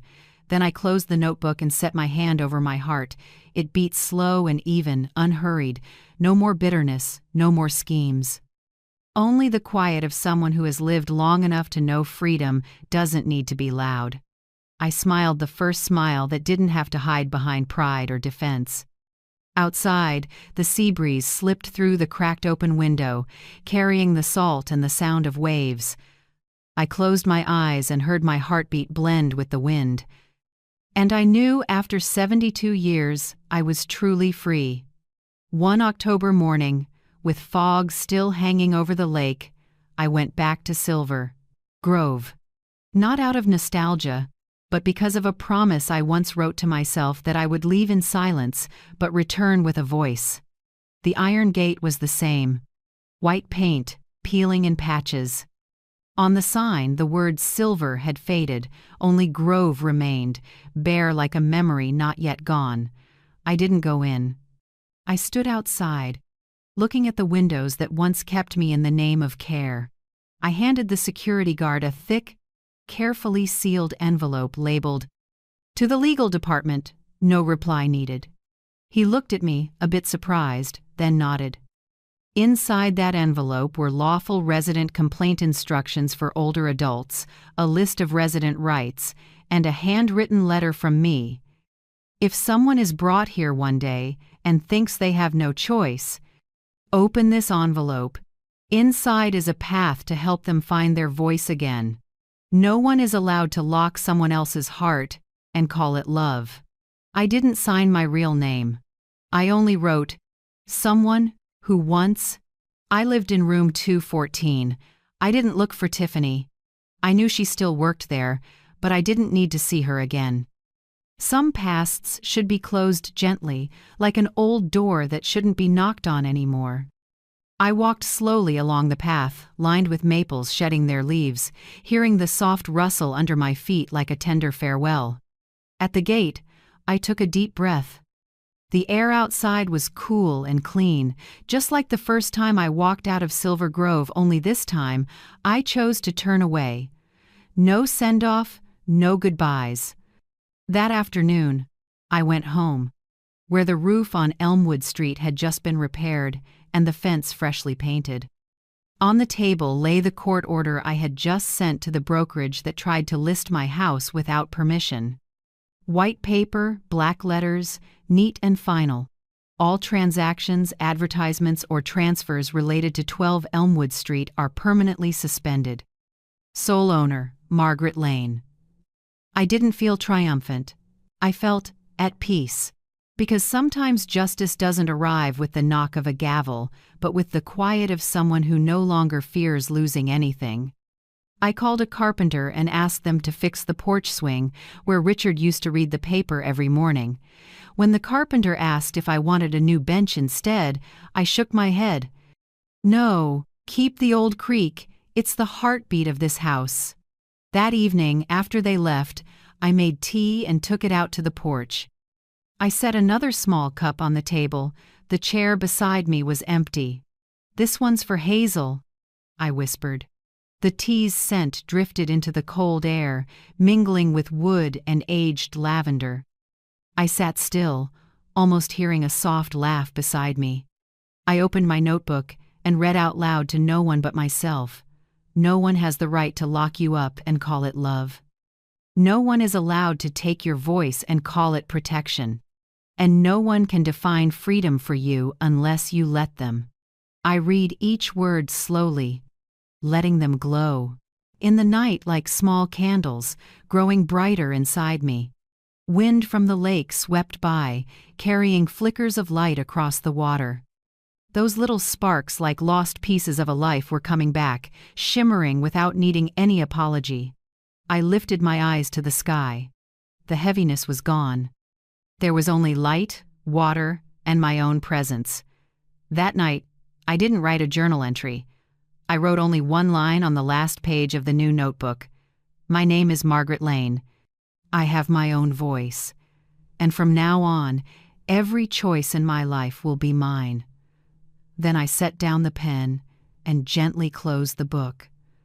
The next day, I sat on the porch with a hot cup of tea in hand. Sparrows perched on the railing, the morning sun sparkled on the lake. I thought of everyone who ever believed they had no voice, people treated as burdens by their children, their relatives, even by society. I want to tell them this. You still have a voice. You still have the right to choose how you live, at any age. They may never hear me, but if someone, somewhere, is watching or reading and recognizes themselves, then this voice hasn't been in vain. If this story touched you, I'd like to know where you're from. Leave a comment, even just, "I hear you" is enough. Because sometimes a single reply can save someone from feeling forgotten. And if you have ever been, or are now, locked inside something called care, share what you would do if, at 72, someone locked the door and said it was out of love. Thank you for staying until the last moment of this story. Your presence tells me this voice is not meaningless. If what I shared matters to you, please like, subscribe, or share this story so someone somewhere knows they aren't alone.